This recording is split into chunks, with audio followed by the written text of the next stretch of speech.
శుక్లాంబరధరం విష్ణుం శశివర్ణం చతుర్భుజం ప్రసన్నవదనం ధ్యాయేత్ సర్వవిఘ్నోపశాంతయే.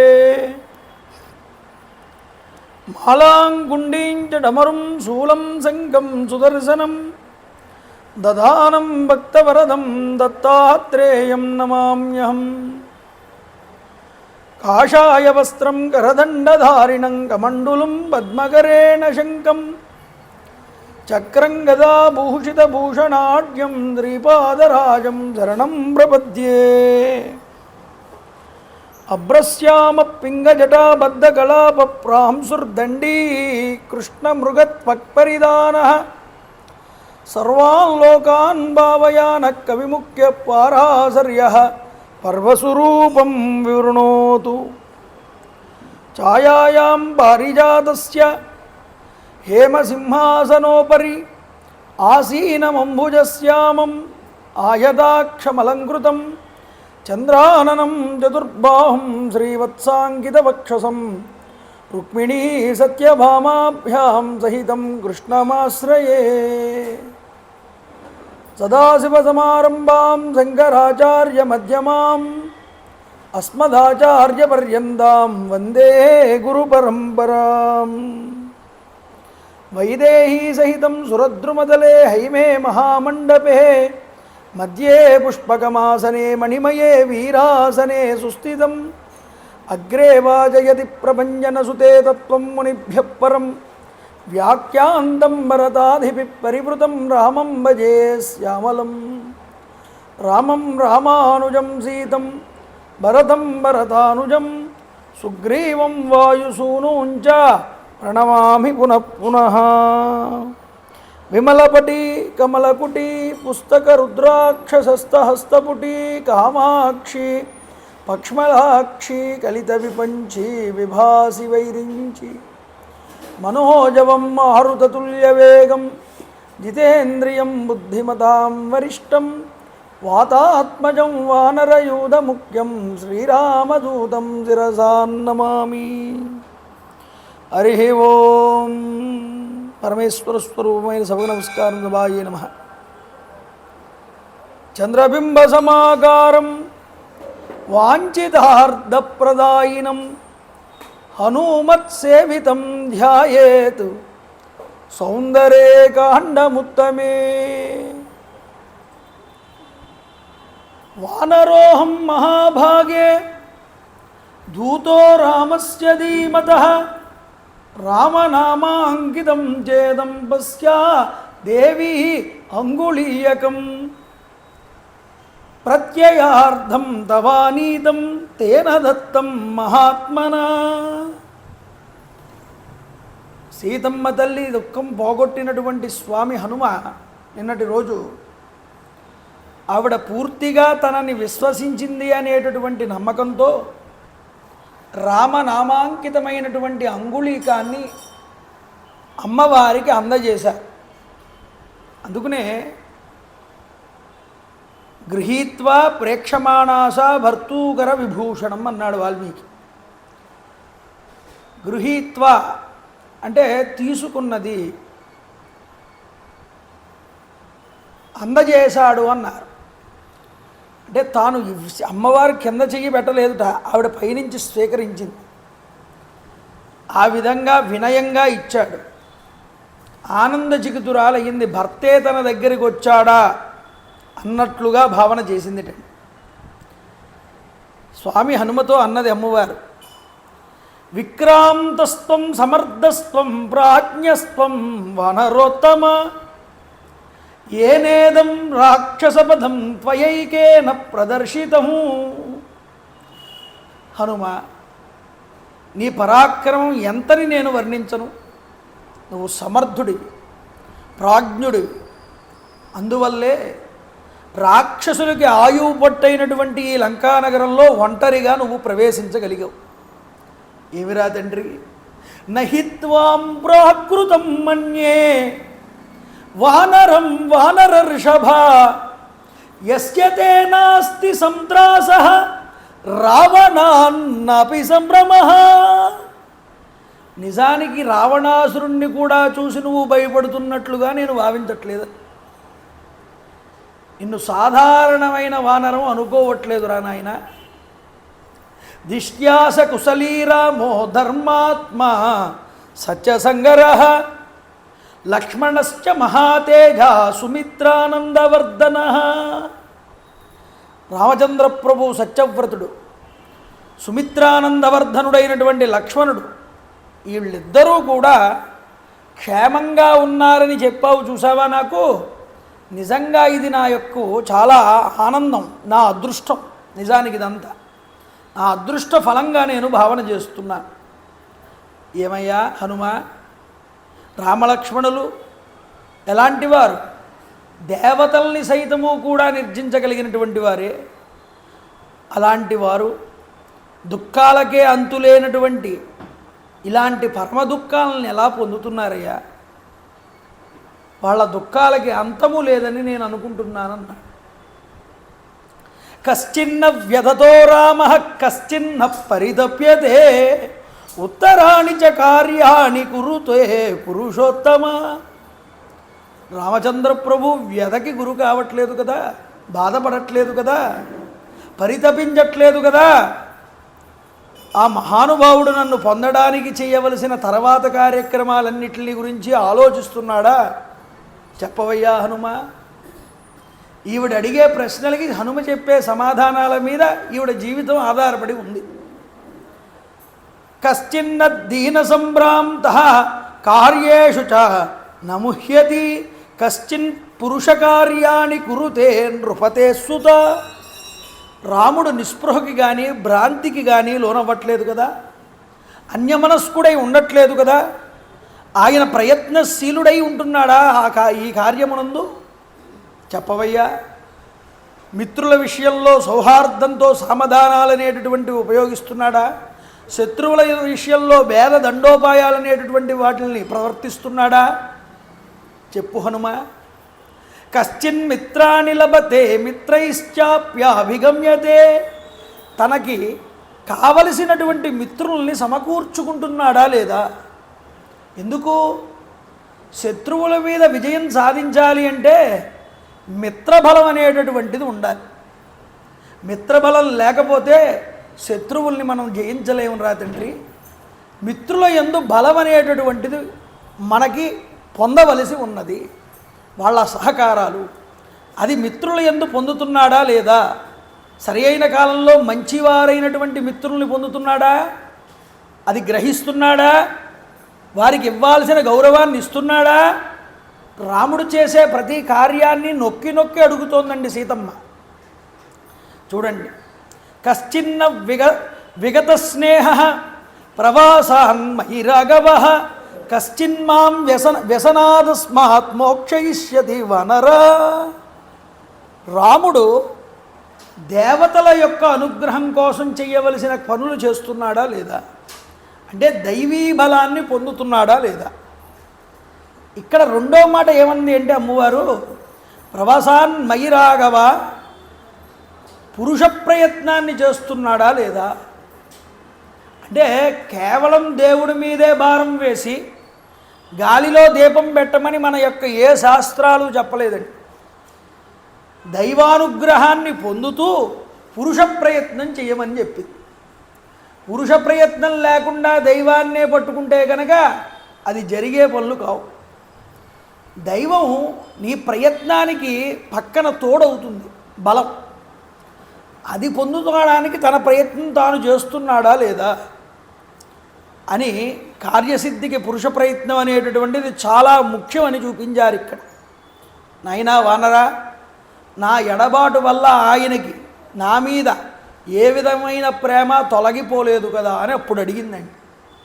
అంటే ఒక భార్యగా ముందు తన భర్త నేను దగ్గర లేకపోవడం వల్ల ధర్మాన్ని విడిచిపెట్టలేదు కదా అని ధర్మయుక్తమైన పనుల గురించి అడిగింది. ఎందుకని? ధర్మాన్ని విడిచిపెట్టేస్తే ఎంతటి వాడైనా సరే వాడు అనుకున్న సత్ఫలితాలని పొందలేడు. అందువల్ల దైవానుగ్రహాన్ని పొందాలి, మిత్రుల్ని చేరదీయాలి, ఎప్పుడూ కూడా శోకానికి గురైపోకుండా నిరుత్సాహాన్ని పొందకుండా ఉండాలి. దానితో పాటు మిత్రుల యందు శత్రువుల యందు ప్రవర్తించవలసినటువంటి విధానాలని ఆలోచిస్తూ ఉండాలి. తన కోసం పొందడానికి కావలసిన చర్యలన్నిటినీ చెయ్యాలి ధర్మయుక్తంగా. ఇవన్నీ చేశాడా నా భర్త లేదా అని అడిగింది. అప్పుడు నా మీద ప్రేమ పోలేదు కదా ఇన్ని రోజులు అయిపోయిందని అని అడిగింది. అప్పుడు భార్య యొక్క కర్తవ్యాన్ని చక్కగా ఇక్కడ చూపిస్తున్నది సీతామాత. ముందు ధర్మం, పురుషుణ్ణి ధర్మం వైపు నడిపించాల్సిన బాధ్యత భార్యకుంది.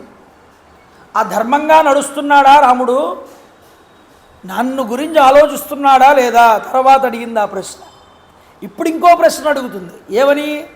కౌసల్యాయాస్తథా కశ్చిత్ సుమిత్రా యాస్తథైవ చ అభీక్షణం శ్రూయతే కశ్చిత్ కుశలం భరతస్య చ.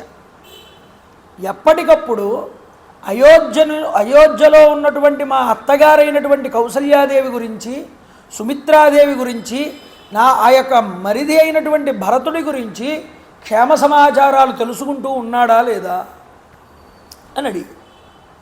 అంటే ఇంటికి పెద్ద కోడలు సీతామాత వాళ్ళ అత్తగారి క్షేమ సమాచారాల గురించి, ఆవిడ ఎన్ని కష్టాల్లో ఉన్నా ఆయన మరిది గారు భరతుడి యొక్క క్షేమ సమాచారాల గురించి అడిగి తెలుసుకున్నది.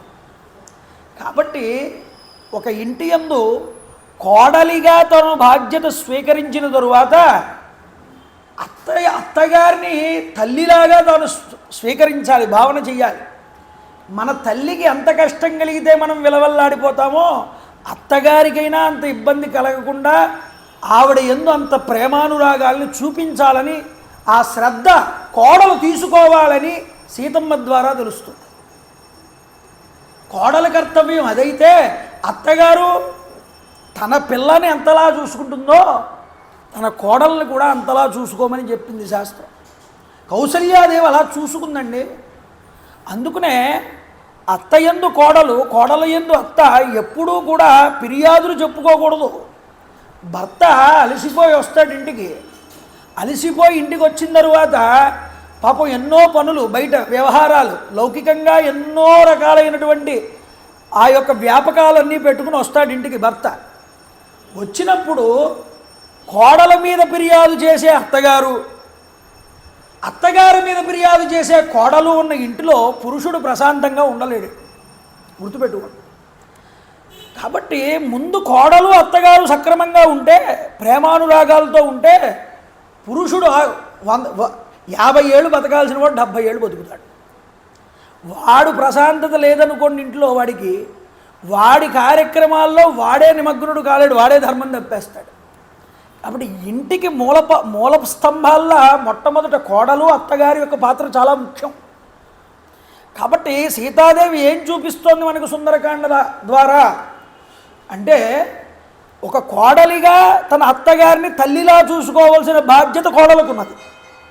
ఒక అత్తగారి స్థానంలో ఉండి తన కూతుర్ని ఎంత ప్రేమగా చూసుకుంటుందో ఒక స్త్రీ తన బయట నుంచి పరాయి కొంప నుంచి వచ్చినటువంటి పిల్ల మన ఇంటిలో ఉండి మన వంశాన్ని ఉద్ధరింపజేస్తోందే, మనకింతటి ఉన్నతమైన స్థాయిని కలిగించిందే, మా వంశాభివృద్ధికి తోడ్పడిందే, నిజానికి మంగళగౌరీ స్వరూపమే మా ఇంట్లో అడుగు పెట్టిందని తన భార్యని, తన యొక్క కోడల్ని శిరస్సు మీద పెట్టుకుని చూసుకునే అత్తగారు ఉంటే ఏ కోడలు ఫిర్యాదు చేస్తుందండి? అప్పుడు ఈ అన్యోన్యత అత్తగారి మధ్య కోడలి మధ్య ఉండాలి. అందువల్ల అరణ్యవాసం చేసిన సంవత్సర కాలం పాటు రాక్షసులకు గృహంలో తాను ఉన్న ఎవడో ఒక దూత వస్తే రాముడి దగ్గర నుంచి రాముడి క్షేమ సమాచారాలు అన్నిటి తెలుసుకుంటే సరిపోతుంది. అక్కడతో వదిలిపెట్టలేదు సీతామాత. ఆ దూతతో కూడా ఎప్పటికప్పుడు మా అత్తగారి క్షేమాన్ని, మా మరిది గారి క్షేమాన్ని తెలుసుకుంటున్నాడు ఆయన. నా గొడవలో పడి వాళ్ళ క్షేమాన్ని మర్చిపోలేదు కదా. అంటే ఈవిడికి ఎంత బాధ్యత ఉంది? కూతురిలాగా తన అత్తగారిని పోషించుకునేటటువంటి బాధ్యత ఈవిడ తీసుకుంది. వాళ్ళ అత్తగారిని సక్రమంగా శ్రద్ధగా సమయానికి ఆవిడ భోజనం చేసిందా, సమయానికి మందు బిళ్ళలు వేసుకుందా, మరిది గారు సమయానికి ఇంటికి వచ్చిన తర్వాత భోజనం చేశాడా, ఆయన ఆయన ఆయన కార్యాలలో ఆయన నిమగ్నుడై ఉంటున్నాడు, సమయానికి ఒంటి పట్టును తింటున్నాడా? ఇంటికి ఒక పెద్ద కోడలంటే ఆ స్థాయి సంపాదించుకోవాలి. సీతమ్మ గారు అమ్మవారు సంపాదించుకున్నంత స్థాయి. కాబట్టి ఇంటికి పెద్ద కొడుకు ఎంత ప్రధానమో ఇంటికి పెద్ద కోడలు కూడా అంతే ప్రధానం. ఆ బాధ్యతలు ఆవిడ మీద ఉంటాయి. అందువల్ల యజమాని తర్వాత యజమాని అంతటి వాడు పెద్ద కొడుకు ఇంటికి. ఆవిడ భార్య కూడా తల్లి వంటిదే. అందుకనే సుమిత్రాదేవి సాధారణంగా ఏం చెప్పలేదు ఆ మాట. అయోధ్య మఠవీం విద్ది, మాం ఆ యొక్క సీతాదేవిని నాలా చూసుకోమన్నది. అంతేకాదు దాశరథీం రామం దాశరథిం విద్ధి అన్నది. రాముడిని దశరథుడిగా చూడన్నది. ఇలా ఎందుకు చూడమన్నది అంటే, నాన్న తర్వాత నాన్నంతటి వాడు రా ఇంటికి పెద్ద కొడుకు, తల్లి తర్వాత తల్లి అంతటిదిరా ఇంటికి పెద్ద కోడలు. కాబట్టి సీతని నాలా చూసుకో, రాముణ్ణి తండ్రిగా చూసుకో, అరణ్యాన్ని అయోధ్యగా చూసుకో, గచ్చ తాత యదాసుకుని ఇష్టం వచ్చినట్టు వెళ్తున్నాను. అందువల్ల ఏ సుమిత్రాదేవి అయితే లక్ష్మణుడిగా మాట చెప్పి పంపించిందో ఆ చెప్పిన మాటని, ఆ బాధ్యతని ఆవిడ అన్ని కష్టాల్లో కూడా విడిచిపెట్టలేదండి సీతామాత. అందువల్ల వాళ్ళ తల్లులు ఎలా చూసుకుంటారో కూతుళ్ళని, అత్తగారులు అలా చూసుకున్న రోజున కోడళ్ళు కూడా అలాగే వాళ్ళ బాధ్యతల్ని స్వీకరిస్తారు. ఇది రావాలి, అన్యోన్యత రావాలి. అర్థమవుతుందండి. ఇప్పుడు ఉన్న కాలంలో అత్తగారు ఎంతో సేవ చేసినా కోడలు ఉద్యోగానికి నిమిత్తమై వీళ్ళని ఎక్కడెక్కడికో తీసుకువెళ్ళి అక్కడ చేర్చేస్తున్నారు ఆశ్రమాల్లో, వృద్ధాశ్రమాల్లో. ఇది చాలా పొరపాటు అని చెప్పింది శాస్త్రం. కోడల మీద ఉంటుంది బాధ్యత అంతా కూడా. అత్తగారికి కోడల్ని చూసుకోవాల్సిన బాధ్యత ఉంటుంది. ఇది రామాయణం మనకి ప్రస్ఫుటంగా చూపించిందండి. రామచంద్ర ప్రభు నా కారణం చేత పరితపించట్లేదు కదా నాయన,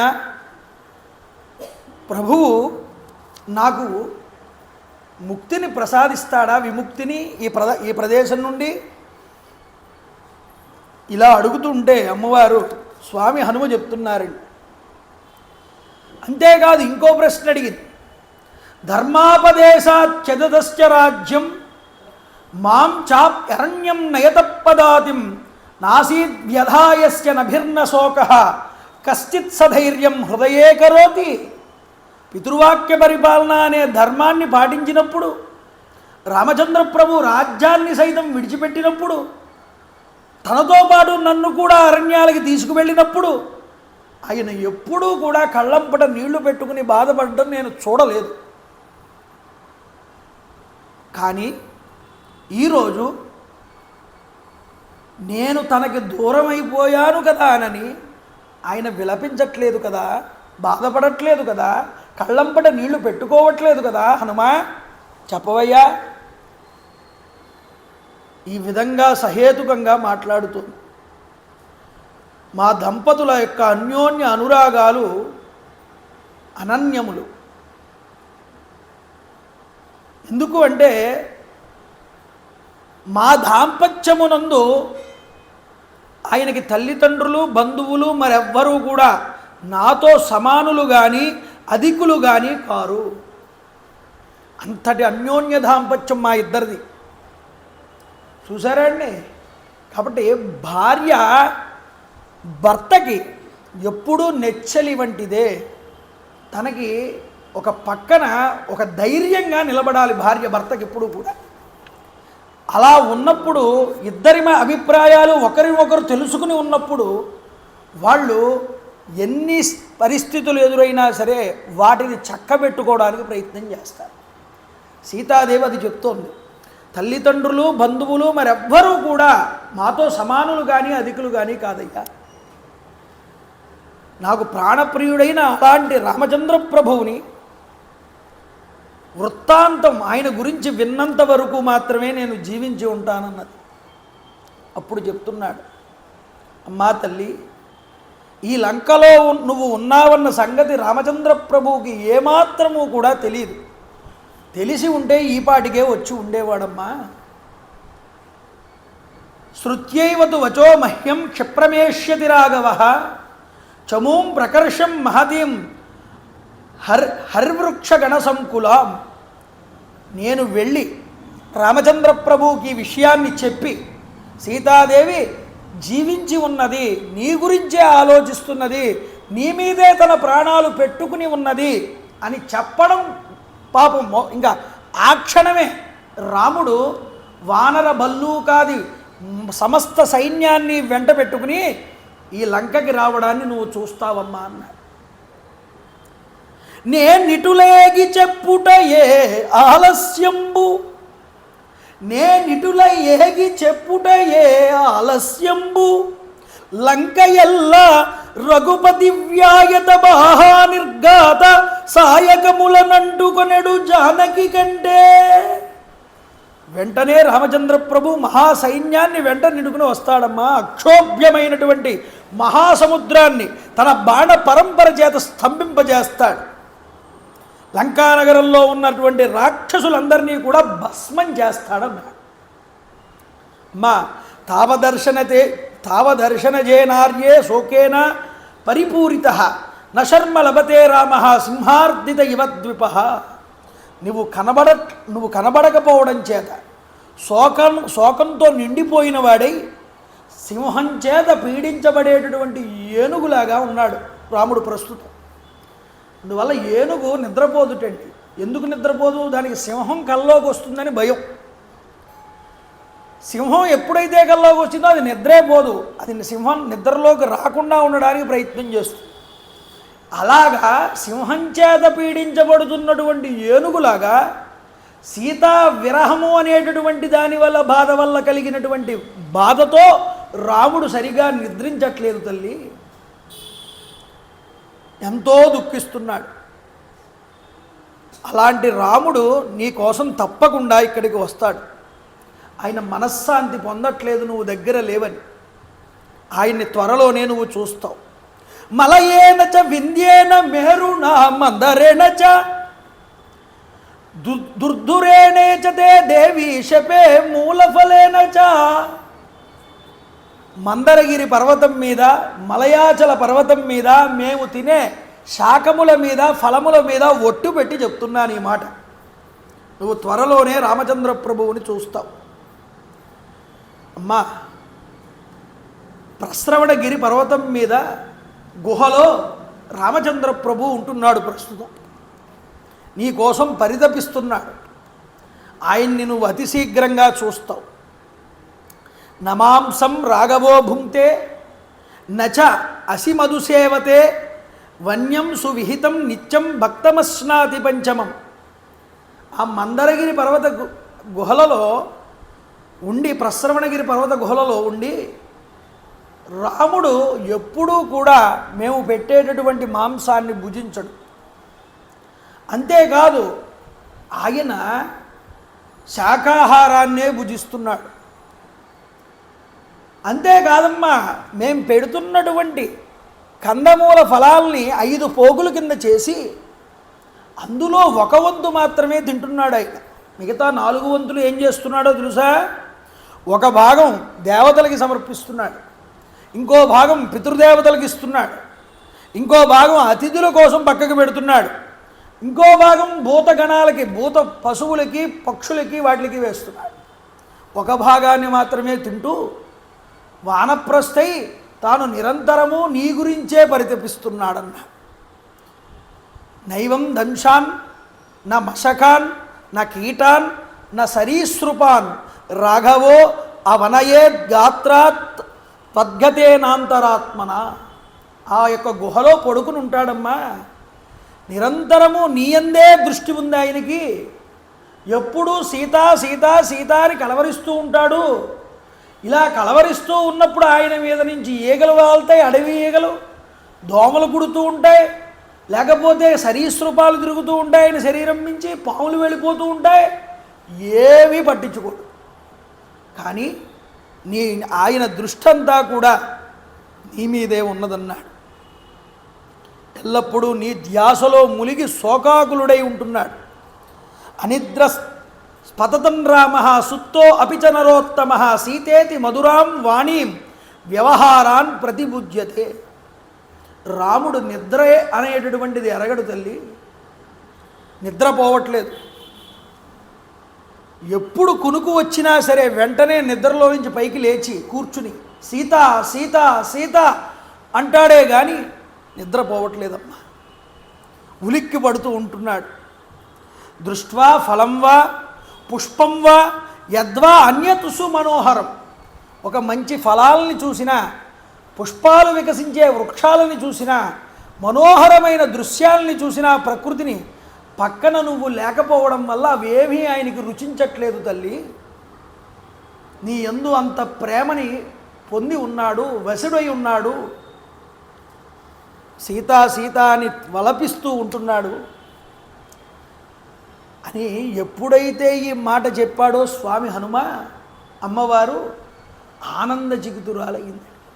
ఏ స్త్రీకైనా సరేనండి, తన భర్తే తనని ఎప్పుడూ కూడా ప్రేమిస్తూ తన గురించే ఆలోచిస్తున్నాడు, తను దూరంగా ఉన్నా సరే అన్న విషయం ఆవిడికి తెలిస్తే ఆవిడ కన్నా అదృష్టవంతురాలు మరొకటి లేదని భావించేస్తుందట స్త్రీ. తన భర్తకి నా మీదే అంత దృష్టి ప్రేమ ఉన్నదని ఆనందపడుతుందిట.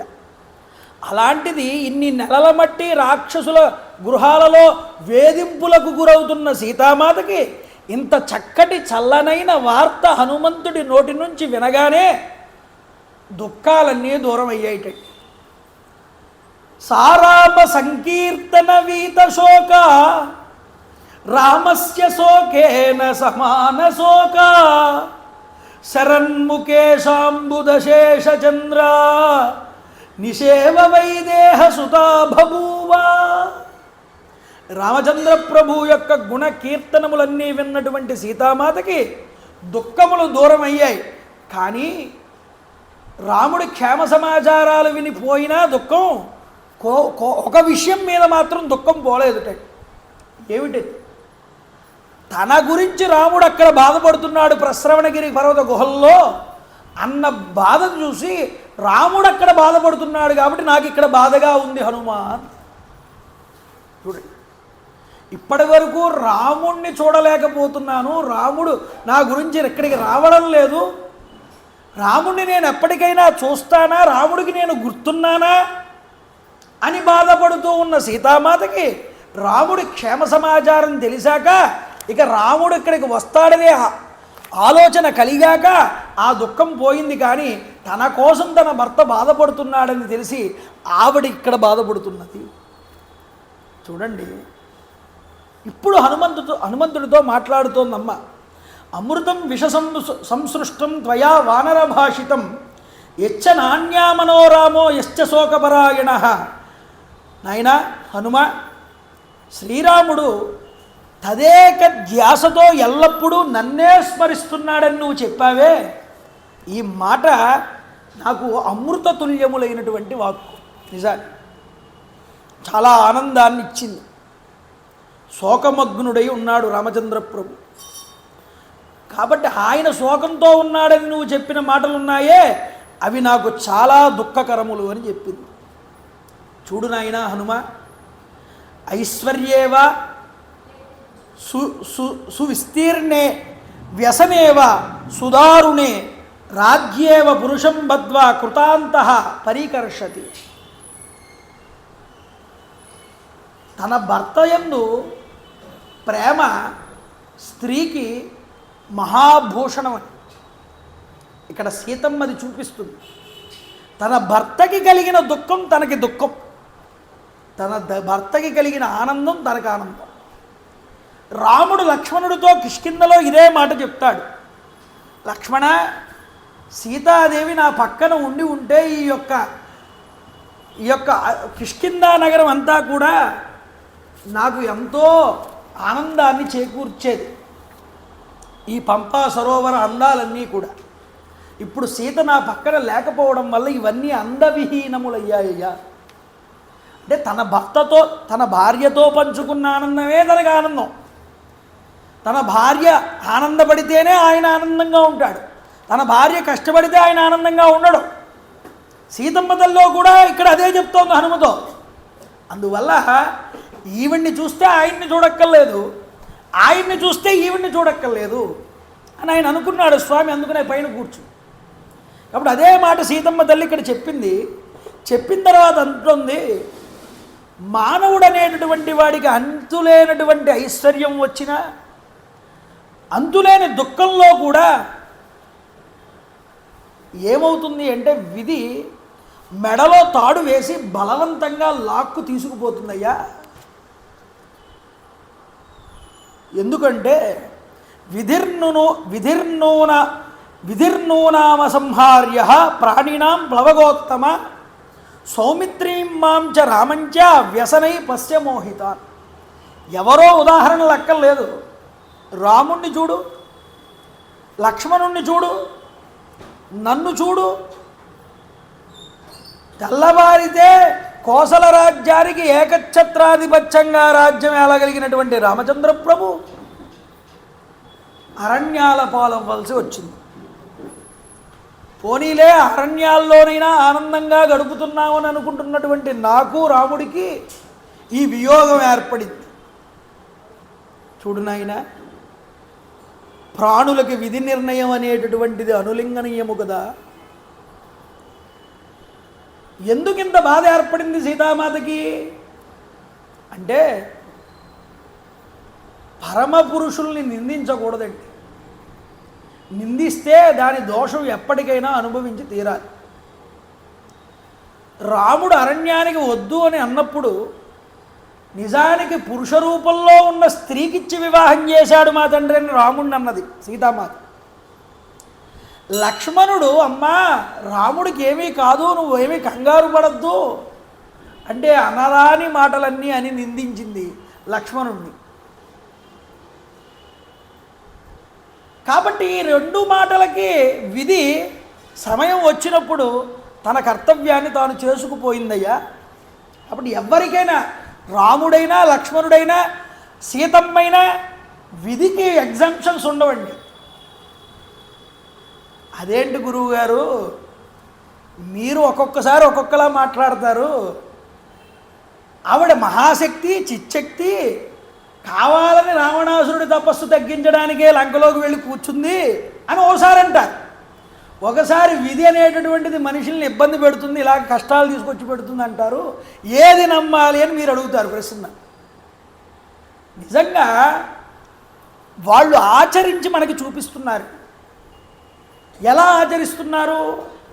మనిషిగా భూమి మీదకి దేవుడు ఇచ్చినా వాడు ధర్మం ఎలా చెప్పిందో అలా నడుచుకోకపోతే విధి కర్మ అనేటటువంటిది ఒకటి ఉంటుంది ఎప్పుడూ కూడా. అది మనిషిని శిక్షించే తీరుతుంది. భూమి మీదకి వచ్చాక నో ఎగ్జంప్షన్స్ అండి. వాడు ఎంత గొప్పవాడైనా సరే అది ప్రజలందరికీ తెలియాలి.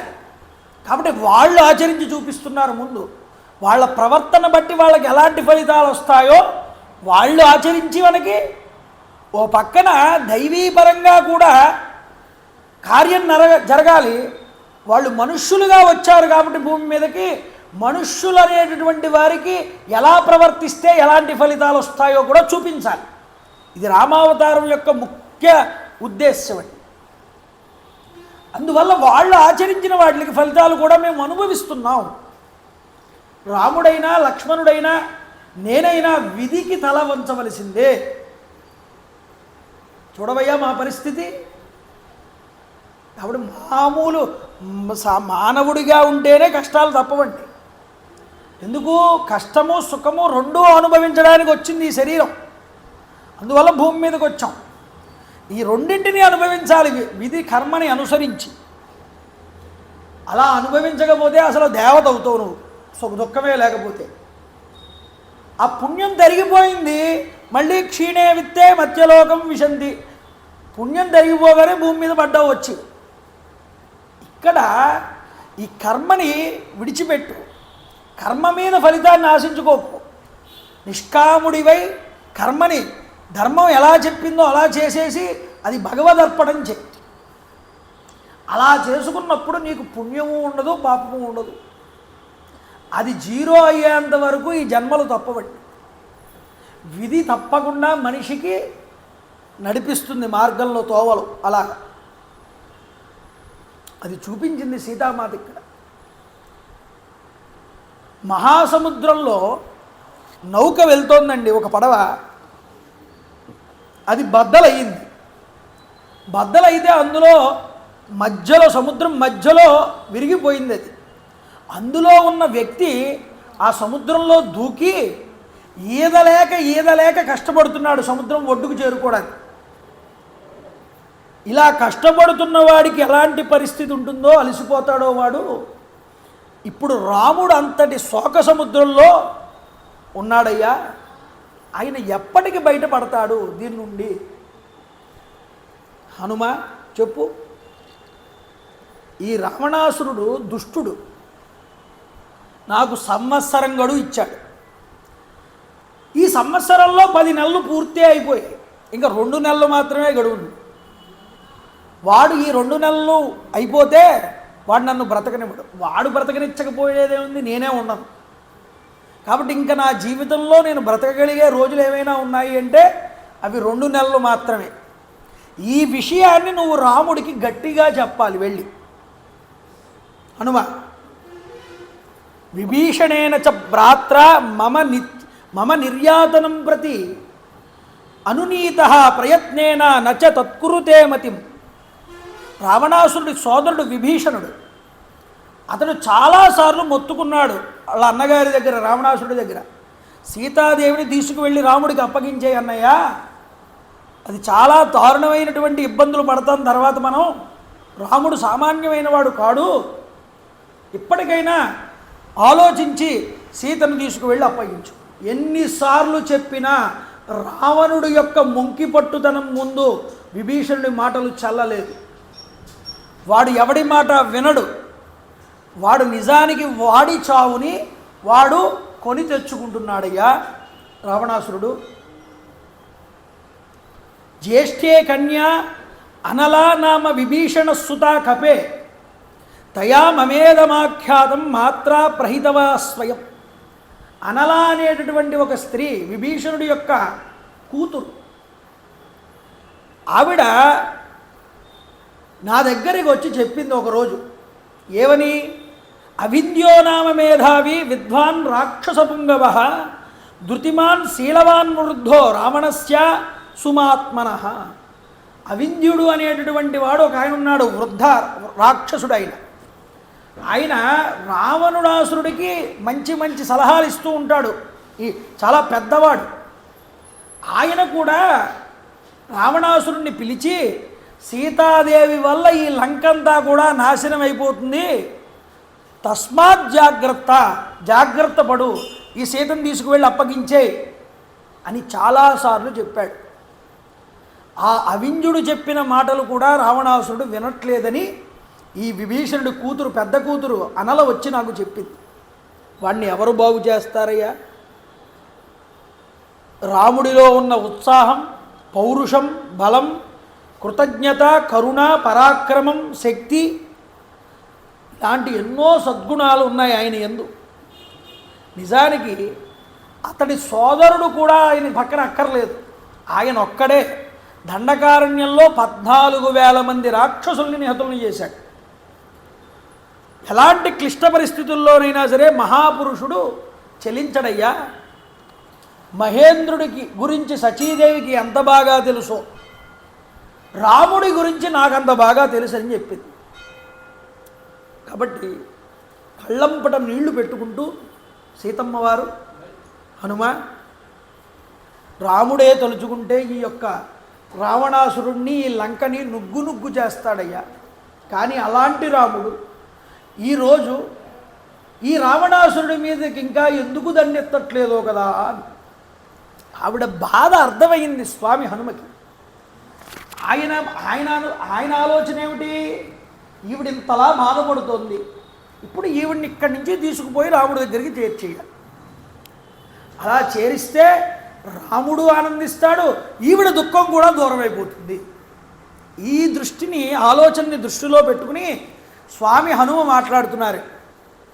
అథవా మోచయిష్యామి త్వామత్యైవావరాననే అస్మాత్ దుఃఖాదుపారోహ మమ పృష్ఠామనిందితే. మా రామచంద్ర ప్రభు నేను వెళ్ళి చెప్పగానే వానర భల్లూక సైన్యాలన్నింటినీ వెంట పెట్టుకుని వస్తాడు, ఒకవేళ అంత ఆలస్యం కూడా అవ్వక్కర్లేదు అనుకుంటే కనుక ఇప్పుడే ఈ క్షణమే నువ్వు నా యొక్క పృష్ఠభాగం నా యొక్క వీపు మీదకి ఎక్కి కూర్చో, నిన్ను తీసుకుపోతాను రామచంద్ర ప్రభు దగ్గర.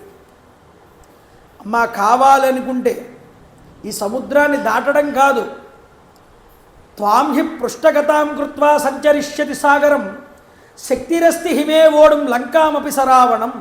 రావణుడితో కూడా ఈ లంకను పెకిలించి తీసుకుపోగలిగినటువంటి శక్తి నాకున్నది అన్నాడు. చూడండి అమ్మా, ఏదో నేను నిన్ను తీసుకువెళ్ళి రాముడికి ఇవ్వడం అంటే ఏదో మామూలుగా ఎక్కించుకుని వీపు మీద వేగంగా వెళ్ళిపోతాడు, నేనేదో ఇబ్బంది పడతానని అనుకోకు. ఎందుకంటే అహం ప్రస్రవణస్థాయా రాఘవస్యాచ మైథిలి ప్రాపయిష్యామి శక్రాయ హవ్యం హుతమివానల. అగ్నిహోత్రుడికి ఇచ్చినటువంటి హవ్యాలు కానీ కవ్యాలు కానీ అగ్నిహోత్రుడు ఎంత పవిత్రంగా అయితే వాటిని తీసుకువెళ్ళి దేవతలకు అందజేస్తాడు, అంత పవిత్రంగా నిన్ను తీసుకువెళ్ళి రామచంద్ర ప్రభువుకి అప్పగిస్తానన్న. వెంటనే అమ్మవారు ఆకాశ మార్గంలో నన్ను ఎదిరించగలిగే మొనగాడు, నా వేగాన్ని పట్టుకోగలిగే మొనగాడు ఈ లంకాపట్టణంలో లేడమ్మా అంటే అప్పుడు అమ్మవారు అంటోంది, ఏమయ్యా హనుమాన్ దూరమధ్వానం కథం మాం ఓడుమిచ్చసి తదేవ కలుమే మన్యే కపిత్వం హరియోదప. నువ్వు చూస్తే ఈ పరిమాణంలో ఉన్నావు, నువ్వు నన్నేమో విపు మీద ఎక్కించుకుంటానంటున్నావు, ఈ లంకనంతటినీ పెకిలించేస్తానంటున్నావు, నీ వానర లక్షణాలన్నిటినీ కూడా బయట పెడుతున్నావయ్యా, నీ మాటలు నీ వానరానికి తగిలేట్టుగానే ఉన్నాయి. కథం వా అల్పశరీరస్త్వం మామితో నేతుమిచ్చసి, ఇంత చిన్న శరీరంతో నన్ను ఎలా తీసుకువెళ్తావు నువ్వు అంటే కాస్త చిన్నబుచ్చుకున్నట్టండి స్వామి హనుమ. చింతయామాస లక్ష్మీవాన్ సంపరిభవం కృతం, కాస్త పరాభవం కింద భావన చేసేటది అనుకుని, అమ్మా ఈవిడ నా గురించి పూర్తిగా తెలియదు ఈవిడికి అనుకున్నట్ట మనసులో అనుకుని, ఇది సంచిత్య హనుమాన్ తథా ప్లవగసత్తమ దదర్శయామాస వైదేహ్య స్వరూపమరిమర్దన. ఆ వేదిక మీద నుంచి ఒక్కసారి ఆ సింసుపా వృక్షం వేదిక మీద నుంచి వెనక్కి దూకి, అమ్మా ఇది నా స్వరూపం కాదు తల్లి, నా స్వరూపం చూపిస్తాను చూడమన్నాడు. ఒక్కసారి ఆకాశాన్ని అంటుతున్నాడా అన్నట్లుగా ఎదుగుతున్నట్ట పైకి. చూడండి, మేరు మందర సంకాశ బభౌ దీప్తానల ప్రభ అగ్రతో వ్యవతస్తే చ సీతాయా వానరోత్తమ హరిపర్వత సంకాశ తామ్రవక్త్ర మహాబల వజ్రదంష్ట్ర నక భీమో వైదేహీమిదమబ్రవీతు.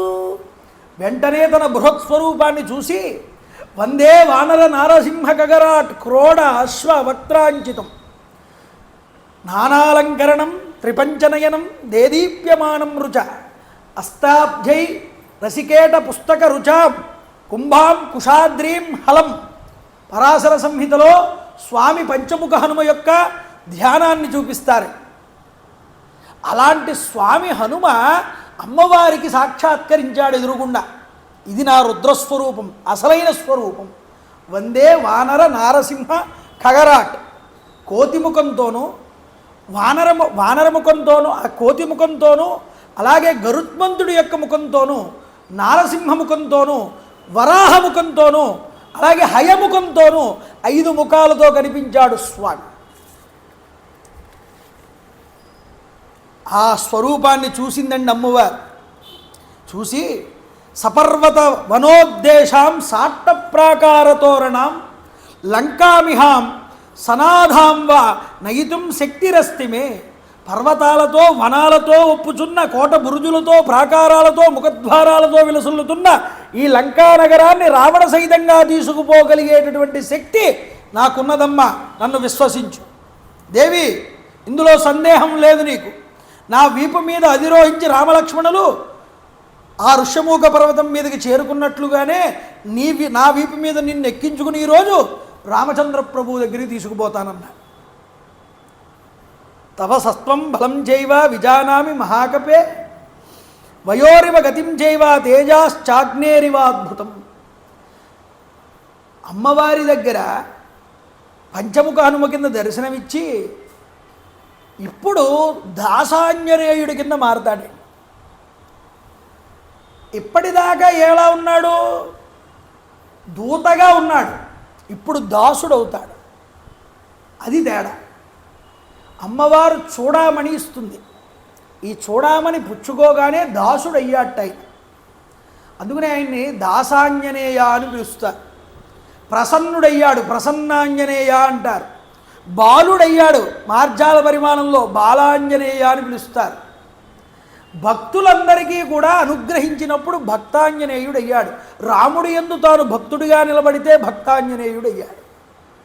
ఇలాగా ఒక్కొక్క కార్యంలో మహేంద్రగిరి పర్వతాన్ని దాటుతూ తన తోకని పైకి ఇలా వలయంగా తిప్పుకున్నప్పుడు ఆయన గొప్పదైనటువంటి వీరాంజనేయుడయ్యాడు. ఒక్కొక్క స్వరూపం ఉగ్రాంజనేయుడు చూపిస్తారు ముందర మనకి. అలాగా స్వామి ఎన్నో రూపాలు ధరించారు ఒక్క సుందరకాండలోనే. కాబట్టి హనుమంతుల వారి యొక్క ఉపాసన కాండండి. ఏదైనా లభిస్తుంది. వాయు పుత్రుడు అంటే గుర్తుపెట్టుకోండి, వాక్చతురుడు అని అర్థం. యోగు శాస్త్రంలో హనుమంతుల వారిని ఎలా చూస్తారో తెలుసా అండి?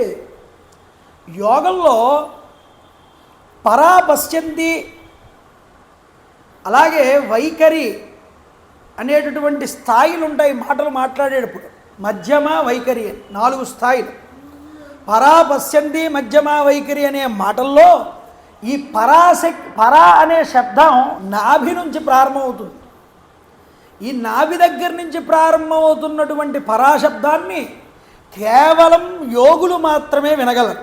మన వాళ్ళు ఎవరు వినలేరు. పశ్యంతి శబ్దాన్ని సాధకులు వినగలరు. దాని మధ్య పొట్టలోకి వస్తుంది అది.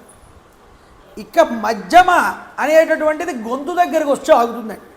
ఇక్కడి నుంచి మనం దాన్ని వినగలం. వైఖరి పైకది మాట రూపంలోకి వస్తుంది. అంటే మన శరీరంలో ఉన్నటువంటి వాయువు ప్రేరితమై నాభి నుంచి అది ధ్వని రూపంలోకి మారుతోంది. ఈ యొక్క ఆకాశ స్థానమైనటువంటి సూర్యమండలం అంటారు కొండనాలికని. కొండనాలికకి చేరుకునేటప్పటికీ అది వాక్కు రూపంలోకి మారింది. కొండనాలిక స్థానం సూర్యస్థానం. అంటే ఇప్పుడు చూడండి, వాయువు నుంచి పుట్టి ఆ కొండనాలిక దాకా వచ్చి అది ధ్వని రూపంలోకి మారుతోంది. వోకల్ కార్డ్స్ అంటారు ఇక్కడ, ఈ ధ్వని గ్రంథులు. ఈ వోకల్ కార్డ్స్ దగ్గరికి వచ్చేటప్పటికి ఆ వాయువు మనం ఏ అక్షరాన్ని పలకాలనుకుంటున్నామో ఆ అక్షరంలోనికి అది మారుతుంది. కొన్ని అక్షరాలు కంఠంతో పలుకుతాం, కొన్ని కొండనాలికతో పలుకుతాం, కొన్ని పళ్ళతో పలుకుతాం, కొన్ని అంగుడితో పలుకుతాం. ఇలాగ ఒక్కొక్క వర్ణమాలని ఒక్కొక్క రకంగా పలుకుతాం మనం. ఈ వర్ణమాలంతా కూడా శబ్దాన్ని రూపుమార్చుకుని అది అక్షర రూపాన్ని దాలుస్తోంది. హనుమంతుల వారు వాయుదేవుడికి పుట్టగానే సూర్యుడిని చేరుకున్నాడు అంటే అర్థం ఏమిటంటే యోగుల దృష్టిలో పరాస్థాయిలో పుట్టి వాయువు నుంచి పుట్టినటువంటి శబ్దం అది అక్కడి నుంచి మొదలై సూర్యమండలం స్థాయి అయినటువంటి కొండనాలిక దగ్గరికి చేర్చుకుని అది మంత్రం కింద మారుతోంది, వాక్కు కింద మారుతోంది, అక్షరం కింద మారుతోంది.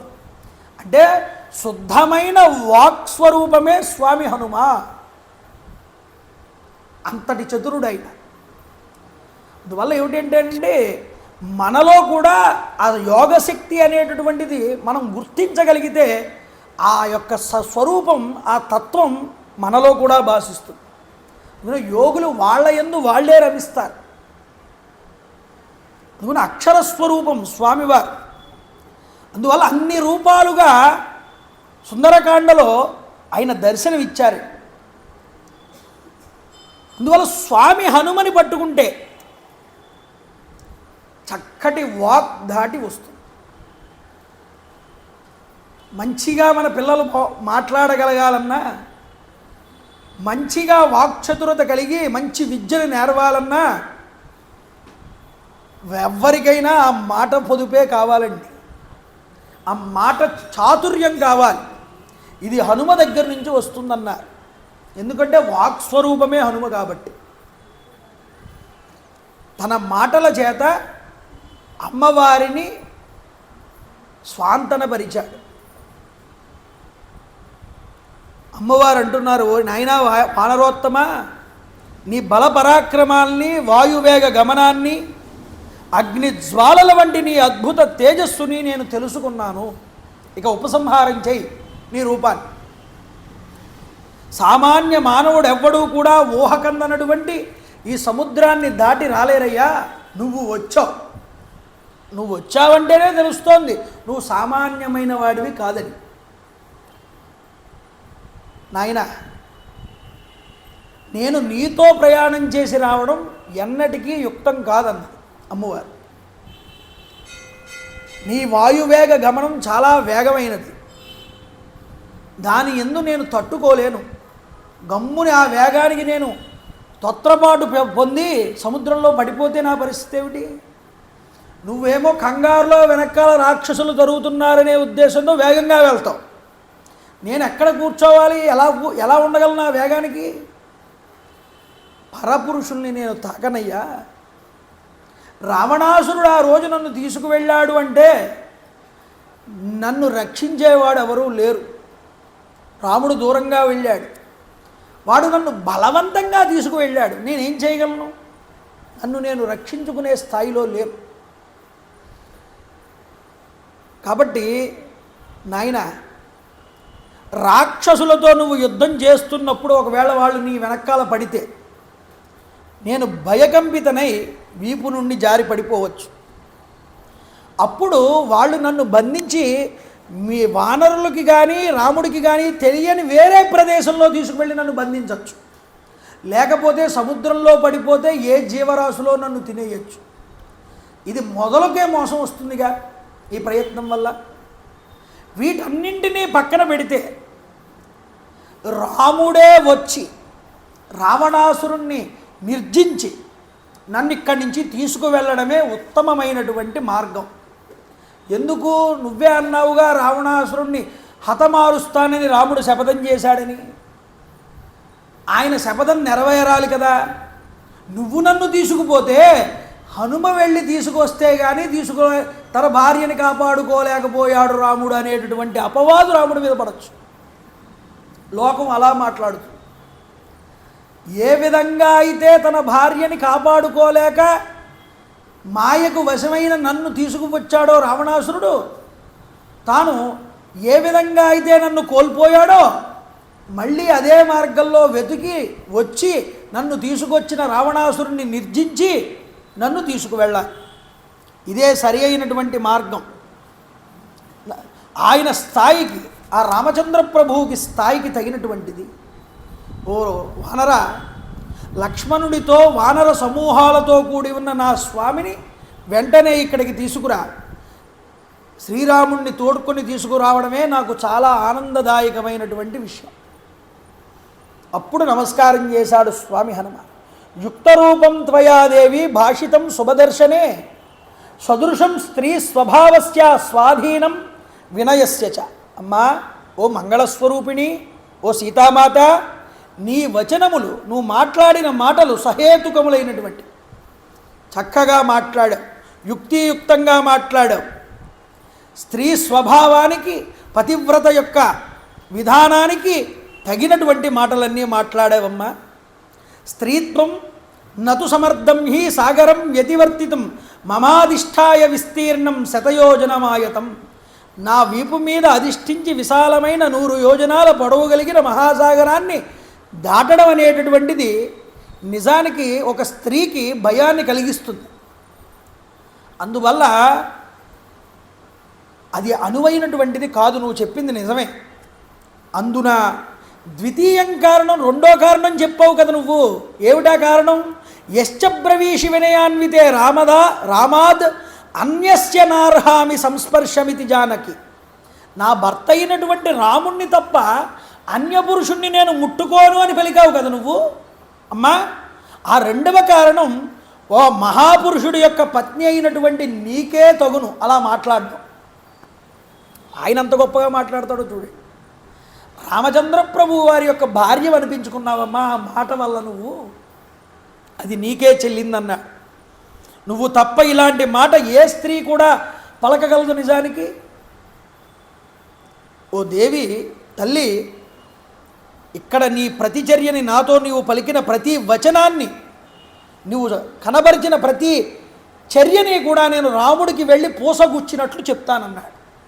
అంటే ఏమిటి? రావణాసురుడు ఎంత ప్రలోభ పెట్టినా, ఎంతలా దూషిస్తున్నా నీ మనసు రాముడి మించి పక్కకి చెదరకుండా ఉన్నదన్న విషయంతో సహా, నువ్వు నన్ను పరపురుషుణ్ణి తాకను, రాముడే ఇక్కడికి వచ్చి నన్ను సాధించి వెళ్ళాలి అన్న మాటతో సహా అన్నీ పూసగుచ్చినట్లు స్వామి రామచంద్ర ప్రభువుకి చెప్తానన్నా. తల్లి, నీకు రామచంద్ర ప్రభువుకి ప్రియం చెయ్యాలి, మంచి చెయ్యాలి అనే ఉద్దేశ్యంతోనే నీతో అలా మాట్లాడాను, కానీ మరో ఉద్దేశ్యం కాదమ్మా. నా మనస్సు చాలా రకాలుగా నీ బాధను చూసి ఆలోచనకు గురైంది. ఇలాంటి దాటసఖ్యంగా అనేటువంటి ఒక సముద్రం ఒకవైపు, నిన్ను తీసుకుని వెళ్ళగలిగేటటువంటి సామర్థ్యం నాకు ఉండడం వల్ల రాముడికి వెంటనే నేను ఆనందం చేకూర్చాలని, నీ బాధని పోగొట్టాలని అత్యుత్సాహాన్ని ప్రదర్శించాను. కానీ నీ ఆలోచన విధానం ఉందే, ఇది దానికన్నా శ్రేష్టమైనది. నువ్వు నీకు తగినట్లుగానే మాట్లాడావమ్మా. ఇది నోత్సాహతే యాతుం మయా సార్ధమనిందితే అభిజ్ఞానంచ ప్రత్యత్వం జానీయాద్రాగవోహియత్. నా వెంట వచ్చుటకు నీకు సమ్మతం కాదు అని నువ్వంటే కనుక, రాముడు గుర్తించడానికి వీలైనటువంటి ఆనవాలు ఏదైనా ఉంటే నాకు ఇవ్వమ్మా అని అడిగితే అప్పుడు సీతామాత అంటోంది, ఇదం శ్రేష్టమభిజ్ఞానం బ్రూయాత్వం తు మమ ప్రియం శైలస్య చిత్రకూటస్య పాదే పూర్వోత్తరే పురా. నాయన, నేనిప్పుడు నీకు ఒక కథ చెప్తాను. ఈ కథ నాకు రామచంద్ర ప్రభువుకి మధ్య జరిగినటువంటి ఒక సంఘటన. ఈ సంఘటనని రాముడికి గుర్తు చేయి. అది రాముడికి నాకు తప్ప మరొక వ్యక్తికి తెలియదు ఈ కథ. కాబట్టి ఈ కథ రాముడికి కనుక నువ్వు చెప్తే, ఆయన నువ్వు సీత దగ్గర నుంచే వచ్చావని ఆయన విశ్వసిస్తాడు. ఏమిటిట? పూర్వం మేము చిత్రకూట పర్వతం దగ్గర వనవాసం చేస్తూ ఉన్న సమయంలో, చిత్రకూట పర్వతానికి ఈశాన్య దిక్కులో ఒక ఉపపర్వతం ఉంది. ఆ ఉపపర్వతం దగ్గర ఒక సిద్ధాశ్రమం ఉంది. ఆ సిద్ధాశ్రమం దగ్గర ఉన్నటువంటి సరస్సు దగ్గర మేమిద్దరం కూడా సంచరించాం చాలాసేపు. అలా సంచరించినప్పుడు ఆయనకి నాకు కూడా విపరీతంగా చెమటలు పట్టాయి. సేద తీరడానికి ఒక శిల మీదకి వెళ్ళి కూర్చున్నాం. కూర్చుంటూ ఉంటే రామచంద్ర ప్రభు కాసేపు విశ్రమిస్తూ ఉన్నారు అక్కడ కూర్చుని. ఈలోపు ఒక కాకి వచ్చింది. ఈ కాకి నన్ను చాలా ఇబ్బంది పెట్టింది. తన గోళ్లతో నా యొక్క వక్షస్థలం మీద గీరింది. దాన్ని నేను కొట్టడానికి చిన్న రాడు బిడ్డ తీసి విసిరాను. విసిరితే ఆ విసరడంలో నా ఒక్క వడ్డాణం అనేటటువంటిది, నగలు అనేటటువంటివి కొద్దిగా జారుతున్నప్పుడు వాటిని సర్దుకుంటూ ఒకవైపున ఈ కాకిని దూరంగా కొడుతూ ఉంటే నా యొక్క పరిస్థితిని చూసి రామచంద్ర ప్రభు ఎంతగానో నవ్వుకున్నారు. నవ్వుకుంటే నేను చాలా బిక్కముఖం పెట్టుకుని రాముడి దగ్గరకు వచ్చి ఆయన ఒడిలో సేద తీరాను. సేద తీరిన తరువాత కాసేపటికి నాకు మెలకువ వచ్చింది. మెలకువ వచ్చిన తరువాత ఆయన కూడా అలసి ఉన్నాడు కదా, కాబట్టి ఆయన కాసేపు నా ఒళ్ళో నిద్రపోయాడు. నిద్రపోయినప్పుడు ఈ కాకి గమనించి నన్ను మళ్ళీ వచ్చి నా వక్షస్థలం మీద దాని రెక్కలతో గీరింది, దాని యొక్క గోళ్లతో గీరింది. గీరగానే నా ఈ వక్షస్థలం మీద ఉన్నటువంటి రక్తపు బిందువులు రాలి రామచంద్ర ప్రభువు మీద పడ్డాయి. నేను చాలా కోపాన్ని గురయ్యి, అతడు నన్ను ఇబ్బంది పెడుతున్నాడు, హింసించడానికి ప్రయత్నం చేస్తున్నాడు ఈ కాకి అని రాముణ్ణి లేపాను. లేపితే రామచంద్ర ప్రభువు లేచి నా యొక్క వక్షస్థలం చీరుకుని ఉండడం చూశాడు. వెంటనే ఇలాంటి అఘాయిత్యానికి పాల్పడినటువంటి దుర్మార్గుడు ఎవడు అని నన్ను అడిగి దూరంగా ఒక వృక్షం మీద వాలి ఉన్న కాకి యొక్క గోళ్ళని చూశాట. ఆ గోళ్ళకి రక్తం అంటుకుని ఉన్నది. వెంటనే ఇంకా ఆక్రోశించి రామచంద్ర ప్రభు కోపానికి గురై నేను బాధపడుతూ ఉండడాన్ని చూసి తన దర్భ ఆసనంలో నుంచి ఒక దర్భని పైకి లాగి దాంట్లో అస్త్రాన్ని ప్రయోగించి బ్రహ్మాస్త్రాన్ని ఆ కాకి మీద విడిచిపెట్టాడు. చూడండి, ఆ కాకి ముల్లోకాలు కూడా తిరిగిందండి. ఎవడు ఈ కాకి? ఇంతకీ వాడు సాక్షాత్తు ఇంద్రుడి యొక్క కొడుకే. వాడు కావాలని నన్ను ఇబ్బంది పెట్టాడు. 3 లోకాలు తిరిగింది కాకి, రక్షణ దొరకలేదు, ఎవ్వరూ దాన్ని కాపాడలేకపోయారు. ఆఖరికి పరిగెత్తుకుంటూ వచ్చి రాముణ్ణి శరణు వేడింది. బ్రహ్మాస్త్రం అనేటటువంటిది నిర్వీర్యం కాకూడదు, నీ శరీరంలో ఏదో ఒక అవయవాన్ని తీసేస్తుంది, దేన్ని తీసేయమంటావు అని అడిగాడు. నా కుడి కన్ను తీసేసేలాగా అనుగ్రహించండి స్వామి, నాకు ప్రాణభిక్ష పెట్టండి అని పాదాల మీద పడింది ఆ కాకి. అలా ప్రాణాల భిక్ష పెట్టండి అని కోరుకుంటే వెంటనే కుడి కన్ను పోయేలాగా దాన్ని అభిమంత్రించావు. ఆ బ్రహ్మాస్త్రం కాకి యొక్క కుడి కన్ను తీసింది. అప్పటి నుంచి కాకికి ఒక కన్నే కనిపిస్తుందని నానుడండి శాస్త్రంలో. అందువల్ల ఆ కాకాసురుడు ఇంద్రుడు యొక్క కుమారుడు. ఇలా ప్రాణభిక్ష పెట్టిన తర్వాత రాముడికి నమస్కారం చేసి స్వర్గంలో ఉన్నటువంటి దశరథ మహారాజు గారు తనకి మిత్రుడే ఈ కాకాసురుడికి, ఆయన్ని కూడా మనసులో తలుచుకుని కృతజ్ఞతలు చెప్పుకుని అక్కడి నుంచి వెళ్ళిపోయాడు. ఏమిటిది కథలో ఉన్న అంతరార్థం? మత్కృతే కాకమాత్రేతు బ్రహ్మాస్త్రం సముదీరితం. నా కోసం అని చెప్పి, నాకు ఇబ్బంది కలిగిందని చెప్పి ఒక కాకి మీదే బ్రహ్మాస్త్రం వదిలావే రామా, అలాంటిది నన్ను ఎత్తుకుని తీసుకువచ్చినటువంటి ఈ రావణాసురుని ఏమీ ఎందుకు చేయలేకపోతున్నావు నువ్వు? ఇది గట్టిగా అడుగు నాయన హనుమ. అప్పుడున్న ప్రేమ ఇప్పుడు తగ్గిందా నీకేమైనా? ఇది దేవతలాడించిన నాటకం అండి ఈ కాకాసుర వృత్తాంతం అనేది. ఎందుకని?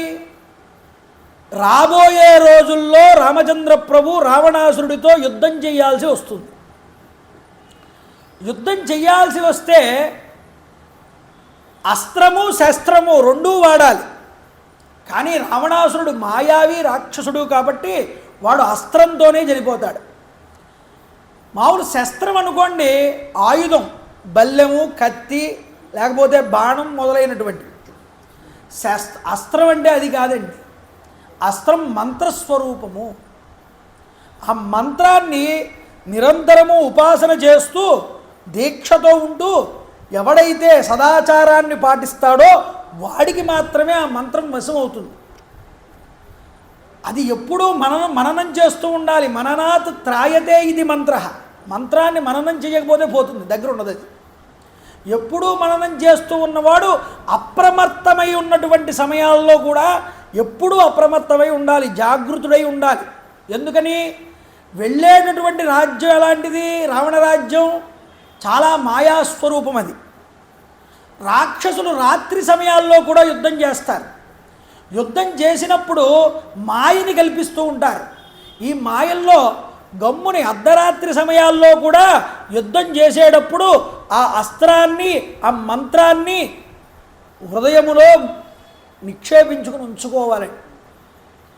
ఏమరపాటుగా ఉన్నప్పుడు కూడా అస్త్ర విద్యని మర్చిపోకుండా స్మరించగలుగుతున్నాడా రాముడు? లేదా. ఎందుకంటే వాడు మాయావి. వాడి మీద ప్రయోగం చేయడానికి ఏ సమయంలోనైనా సర్వసన్నద్ధుడై ఉండాలి రాముడు. దేవతలు 1-2 సార్లు పరీక్ష పెట్టారండి. హనుమంతుల వారికి కూడా పెట్టారుగా. నాగమాత సురసని పంపించారు, అతను ఎలా ఎదుర్కోగలడో చూడమన్నారు. అలాగే రాముడికి కూడా పరీక్ష పెట్టారు. పెడితే నిద్రలోంచి లేవగానే మంత్రాన్ని అభిమంత్రించి విడిచిపెట్టాడు. అంటే నిద్రలో ఉన్నవాడు కూడా ఆ మంత్రాన్ని మర్చిపోకుండా ఉచ్చరించగలిగాడా లేదా? ఇది దేవతలు తెలుసుకోవడానికి ఇంద్రుడి కుమారుణ్ణి పంపించారు అక్కడికి. అది సక్సెస్ అయ్యింది. వెంటనే కాళ్ళ మీద పడి ఆయనే శరణిస్తాడు నీకు అని దేవేంద్రుడు పంపితే మళ్ళీ కాళ్ళ మీద పడ్డాడు. అనుగ్రహాన్ని పొందాడు. అందుకని దశరథుడిని కూడా తలుచుకున్నాడు మనసులో. ఈ కథ చెప్పరా నాయనా, రామచంద్ర ప్రభు అస్త్ర విద్యల్లో ఆరితేరినవాడు, సత్యపరాక్రమవంతుడు, మహాబలశాలి అయినప్పటికీ కూడా రాక్షసులపై అస్త్రాలని ఎందుకు ప్రయోగించట్లేదు? శస్త్రమైతే ఎదురుకుండా ఉండి కొట్టాలి, అస్త్రం ఎక్కడ ఉన్నా సరే సంకల్పం చేసి విడిచిపెడితే అది వచ్చి కొట్టేస్తుంది. అలాంటిది రాక్షసుల మీద అస్త్రప్రయోగం రాముడు ఎందుకు చేయట్లేదో అడుగు. నా మీద ఆ మహావీరుడికి ఏ కొంచెమైనా ప్రేమ ఉన్నచో ఈ తీక్ష్ణమైన శరముల చేత రాక్షసులను ఎందుకు నశింపజేయట్లేదయ్యా? వాయుదేవుడి వలె మహాబల సంపన్నుడు, అగ్నిదేవుడి వలె తేజస్శాలి అయినటువంటి ఆ మహాపురుషులు దేవతలకు కూడా ఎదిరింపశక్యం కాని వారే, అయినా సరే నన్ను ఎందుకు ఉపేక్షిస్తున్నారు? శత్రువులు పరిమార్చట ఎందు సమర్థత కలిగి ఉండి కూడా నా మీద ఈ యొక్క దృష్టి ఎందుకు చూపట్లేదు, ఆ ప్రేమ ఎందుకు చూపట్లేదు అని అడిగితే అప్పుడు చెప్తున్నాడు స్వామి హనుమ, అమ్మా రాముడు నీ ఎడబాటు వల్ల కలిగినటువంటి దుఃఖం చేత ఎల్లవేళలా నిన్నే తలుచుకుంటున్నాడమ్మా. ఇతర విషయాలు ఏమీ కూడా ఆయన దృష్టిలో లేవు. దీన్ని ఒట్టు పెట్టి చెప్తున్నాను నీకు ఈరోజు. దుఃఖమగ్నుడై ఉన్నటువంటి రాముణ్ణి చూసి లక్ష్మణస్వామి పడుతున్నటువంటి పరితాపం అనేటటువంటిది అసలు వర్ణనాతీతం, చెప్పడానికి వీల్లేదన్నాడు.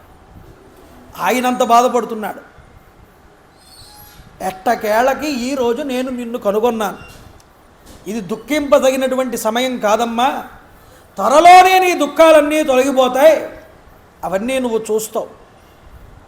తవూభౌ పురుషవ్యాగ్రౌ రాజపుత్రౌ మహాబలౌ తద్దర్శన కృతోత్సాహౌ లంకాం భస్మీకరిష్యత. రాజకుమారులు బలసంపన్నులు నిన్ను చూచడానికై ఆరాటపడుతున్నటువంటి రామలక్ష్మణులు ఇద్దరూ కూడా ఈ లంకని త్వరలోనే భస్మం చేస్తారమ్మా, అది నువ్వు చూస్తావన్నాడు. రాముడు, లక్ష్మణుడు, సుగ్రీవుడు ఈ సముద్ర తీరానికి చేరి ఉన్నటువంటి వానర యోధుల్ని నువ్వు ఏదైనా సందేశం ఇస్తే వాళ్ళందరికీ నీ సందేశాన్ని చెప్తానన్నాడు. చెప్పమన్నాడు, సందేశం ఇవ్వమన్నాడు. అంటే చెప్తోంది, కౌసల్య లోకభర్తారం సుషువేయం మనస్విని తం మమార్ధే సుఖం పృచ్చా శిరసానాభివాదయ. కౌసల్యాదేవి యొక్క కడుపు పంట అయినటువంటి జగన్నాథుడైనటువంటి నా స్వామి కుశలంగా ఉన్నాడా అని అడిగానని చెప్పవయ్యా. నా ప్రణామాలన్నీ కూడా అర్పించు, నేను నమస్కారం చేశానని చెప్పు. అంతేకాదు పావని, ఓ హనుమా, లక్ష్మణుడి యొక్క గుణగణాల గురించి ఎంత చెప్పినా తక్కువే నిజానికి.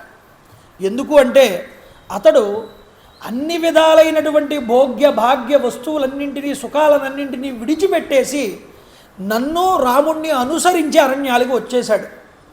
భార్యాసుఖానికి దూరం అయ్యాడు, తల్లిదండ్రుల్ని పోగొట్టుకున్నాడు, కేవలం మా సేవ నిమిత్తమే మాతో వచ్చాడయ్యా.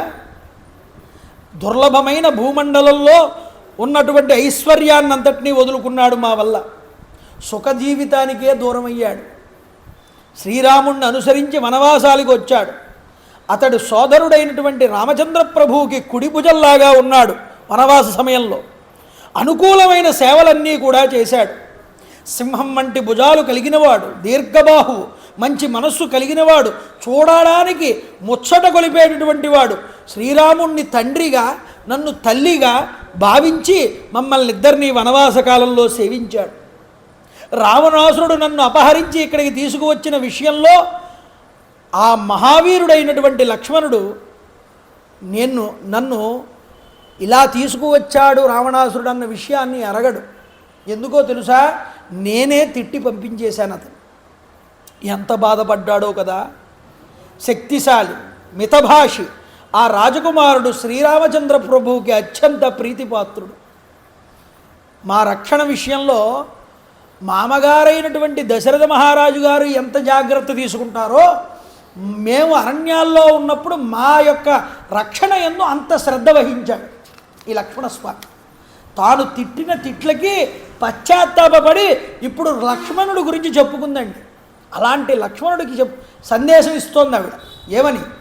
కాబట్టి లక్ష్మణుడు శ్రీరాముడికి నాకంటే చాలా మిక్కిలి ప్రియమైనటువంటి వాడు. అప్పగించిన ప్రతి కార్యాన్ని కూడా ఆ మహావీరుడు చక్కగా నెరవేర్చేవాడయ్యా హనుమ.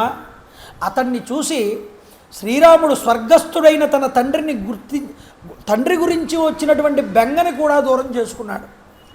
అంటే తండ్రి యొక్క లోటు తీర్చినటువంటి వాడయ్యాడు లక్ష్మణుడు. నిజానికి లక్ష్మణుడి యొక్క క్షేమ సమాచారాలన్నీ నేను అడిగినట్లుగా మరీ అడుగు లక్ష్మణుణ్ణి. చెప్పు నాయన, రామచంద్ర ప్రభు నన్ను ఈ చెర నుండి విడిపించడానికి నువ్వే పూనుకోవాలి, ఈ కార్య నిర్వహణకి నువ్వే దక్షుడివి అన్ని రకాలుగా కూడా అని చెప్పింది.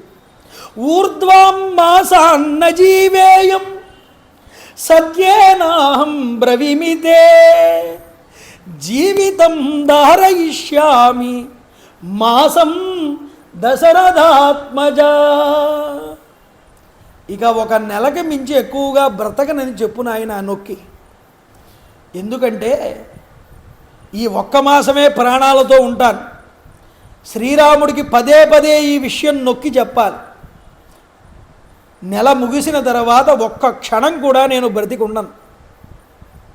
రావణాసురుడు నన్ను వంచనతో అపహరించి ఈ నిర్బంధంలో ఉంచాడయ్యా. పాతాళంలో ఉన్నటువంటి ఇంద్రుడి యొక్క ఐశ్వర్యాన్ని శ్రీ మహావిష్ణువు కాపాడినట్లుగా నన్ను రక్షించడానికి నువ్వే సమర్థుడివి అన్నది. తతో వస్త్రగతం ముక్త్వా దివ్యాం చూడామణిం శుభం ప్రధేయో రాఘవ ఏతి సీతా హనుమతే దధౌ. వెంటనే తన కొంగు ముడిని విప్పిందిట సీతామాత. ఇప్పి అందులో ఉన్న చూడామణి అనేటటువంటి ఒక మణిని తీసి కొప్పుకు అలంకరించుకునేటటువంటి మణిటండి. ఆ మణిని ఇచ్చింది ఎవరికి? స్వామి హనుమకి. హనుమ, అత్యుత్తమమైనటువంటి ఈ చూడామణిని శిరోభూషణాన్ని గ్రహించవయ్యా. స్వామివారు తీసుకున్నారు చూడామణిని.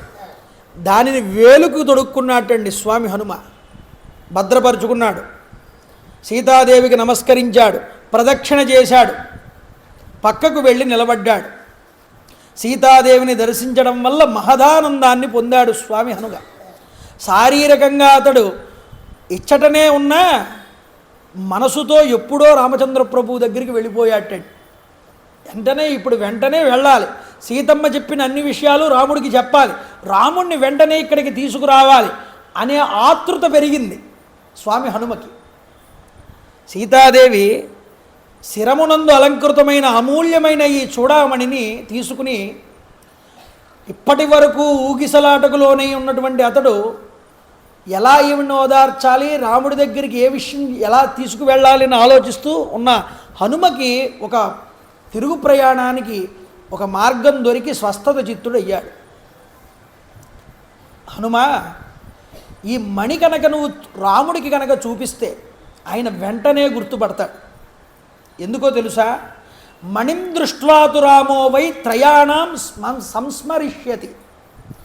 రాముడికి చూడమని చూడగానే 3 గుర్తొస్తారట. ఎవరు వాళ్ళు? వీరో జనన్యా మమచ రాజ్ఞో దశరథస్య. ఎవర్రా? జనకుడు, దశరథ మహారాజు గారు, అలాగే మా తల్లిగారు, 3 గుర్తొస్తారు.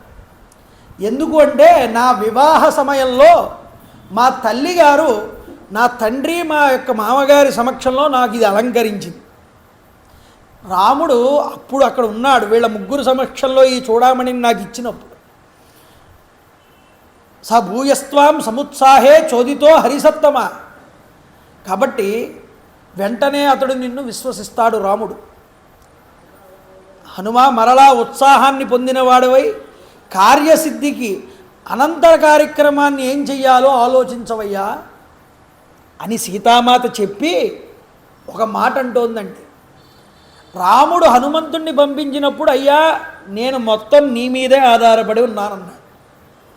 ఇప్పుడు సీతమ్మ తల్లి అదంటోంది, త్వమస్మిన్ కార్యనిర్యోగే ప్రమాణం హరిసత్తమ హనుమాన్యత్నమాస్తాయ దుఃఖక్షయకరో భవతు.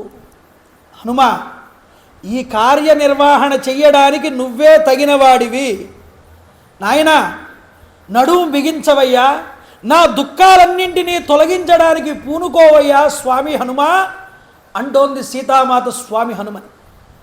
కాబట్టి ఎవరైతే గుర్తుపెట్టుకోండి జీవితంలో చాలా దుఃఖాలు అనుభవిస్తూ కష్టాల్లో ఉన్నారనుకోండి, ఇది చక్కనైనటువంటి మంత్రం సుందరకాండ అంతర్గతంగా. హనుమ దేవాలయానికి వెళ్ళి ఆయన ఎదురుగుండా కూర్చుని ఈ నామాన్ని మనస్ఫూర్తిగా ఆయన ఎదురుగుండా కూర్చుని కనుక చెప్తే మీకు ఏదో ఒక పరిష్కారం చూపిస్తారట స్వామి హనుమ. త్వమస్మిన్ కార్యనిర్యోగే ప్రమాణం హరిసప్తమ హనుమాన్ యత్నమాస్థాయ దుఃఖక్షయకరో భవతు. ఇలా నమస్కారం చేస్తే చాలుటండి. ఆ రోజు సీతమ్మ వారు పలికిన మాటలన్నీ గుర్తొస్తాయిట ఆయనకి. ఏ సీతమ్మ నన్ను ఎలా అడిగిందో అదే విధంగా వీడు నన్ను అడిగాడు, వీడిని నేను తప్పకుండా నేను కాపాడుతానంటే. అందుకనే రామాయణం వినాలి, హనుమని మనం పట్టుకోవాలి, హనుమని ఆదర్శంగా తీసుకోవాలి. అలా తీసుకున్నప్పుడు మనం భగవంతుడి యొక్క పాదాలకి దగ్గర అవుతాం. భాగవతోత్తముల్ని కనుక మనం పట్టుకుంటే భగవంతుడికి చాలా తేలికగా అందుతాం, మనం దగ్గర అవుతాం. అందుకని ముందు భగవద్భక్తులు ఎంత గొప్పవారు అంటే, వాళ్ళేదో భగవంతుడి యొక్క అనుగ్రహాన్ని పొందేశాం కదా మనమే పొందాలి ఇంకెవరూ పొందకూడదు అనుకోరు వాళ్ళు. నిజమైన భగవద్భక్తుడు అనేవాడు తనతో పాటు తన మిగతా నలుగురు కూడా భగవంతుడికి దగ్గర కావాలని కోరుకుంటాడు. ఇది స్వామి హనుమలో ఉన్న మొట్టమొదటి ప్రధానమైన లక్షణమే. అందువల్ల ఆయన రామభక్తులందరినీ రాముడికి దగ్గర చేయడంలో ప్రధాన పాత్ర పోషించాడు. అందువల్ల ఆయన ఎదురుగుండా కూర్చున్న నాయన స్వామి, ఆ రోజు రాముడికి సీతమ్మ తల్లికి ఆ దుఃఖాలు ఎలా పోగొట్టావో నడుం బిగించి నా దుఃఖాలు పోగొట్టడంలో కూడా నువ్వు నడుం బిగించవయ్యా అని ప్రార్థన చేస్తే చాలు, నీ వెనకాల వచ్చి నిలబడతాడై. చూడండి, ఇలా ప్రార్థించింది అమ్మవారు. అప్పుడు సీతాదేవి కళ్ళంపట నీళ్లు పెట్టుకుందిటండి. గద్గద స్వరంతో మాట్లాడింది హనుమ. ఇంకా వృద్ధులైన భల్లూక వానరులందరికీ కూడా ధర్మక్రమాన్ని అనుసరించి వారి వారి కుశలాలు అడిగానని చెప్పు. అనుక్షణం ఆయనలో ఉత్సాహాన్ని నింపుతూ నా మాటల్ని విన్న పిమ్మట రాముడికి నన్ను పొందడానికి పౌరుషాన్ని కూడా కలగచెయ్యవయ్యా. ఏమో రాముడు భల్లూక వానర యోధులతో కూడినవాడే శీఘ్రంగా ఇక్కడికి రాగలడా? ఆ స్వామి యుద్ధంలో శత్రువీరులందరినీ తునుమాడి ఈ దుఃఖాన్ని రూపుమాపగలడా? నాకు చాలా సంశయాత్మకంగా ఉన్నది ఈ పరిస్థితులన్నీ ఆలోచించుకుంటూ ఉంటే. ఇదీవా మన్యసేవీరా వసైకాహ అరిందమ కస్మింశ్చిత్ సంవృతే దేశే విశ్రాంత స్వోగమిష్యతి. నీకు ఇష్టమైతే ఇక్కడ ఇంకొక రోజు ఉండు, ఎక్కడో ఒక్కడ కాస్త తలదాచుకో, ఎవరికీ కనిపించకుండా. నువ్వు ఒక్కరోజు ఇక్కడ ఉంటే రాముడే ఇక్కడికి వచ్చాడన్న ఆనందంతో ఉన్నాను నేను. ఏమో నిజానికి రాముడు వస్తాడు రాడు అన్నది నాకు తెలీదు, కానీ రామక్షేమ సమాచార వార్తని నువ్వు తీసుకువచ్చి రావడం వల్ల నేను శాంతి లభించింది నాకు ఒక్క క్షణం పాటు. ఓ హనుమ, నీ రాక వల్ల నేను ఊరటని చెందానయ్యా. నువ్వు కనబడకపోయి ఉంటే ఈ పాటికి నేను శరీరాన్ని విడిచిపెట్టేసేదాన్ని. ఈ దుఃఖాన్ని రూపుమాపవు నా యందు. ఇలాగా హనుమంతుడికి టెస్ట్ పెడుతోందండి అమ్మవారు ఒక రకంగా ఆలోచిస్తే. ఎందుకని? ఇంకొక రోజు ఉండమంటే ఉంటాడా ఉండడా విషయం అంతా సేకరించాడు. ఆ రోజు బయలుదేరినప్పుడు మైనాకుడు ఒక రోజు ఇక్కడ కూర్చుని కాసేపు విశ్రమించి వెళ్ళవయ్యా అంటే రామబాణంలాగా వెళ్తానన్నాడు. రామబాణం ఎక్కడా విశ్రాంతి తీసుకుని వెళ్ళదు కదా అనేటటువంటి ఉద్దేశ్యంతో వెళ్ళాడు.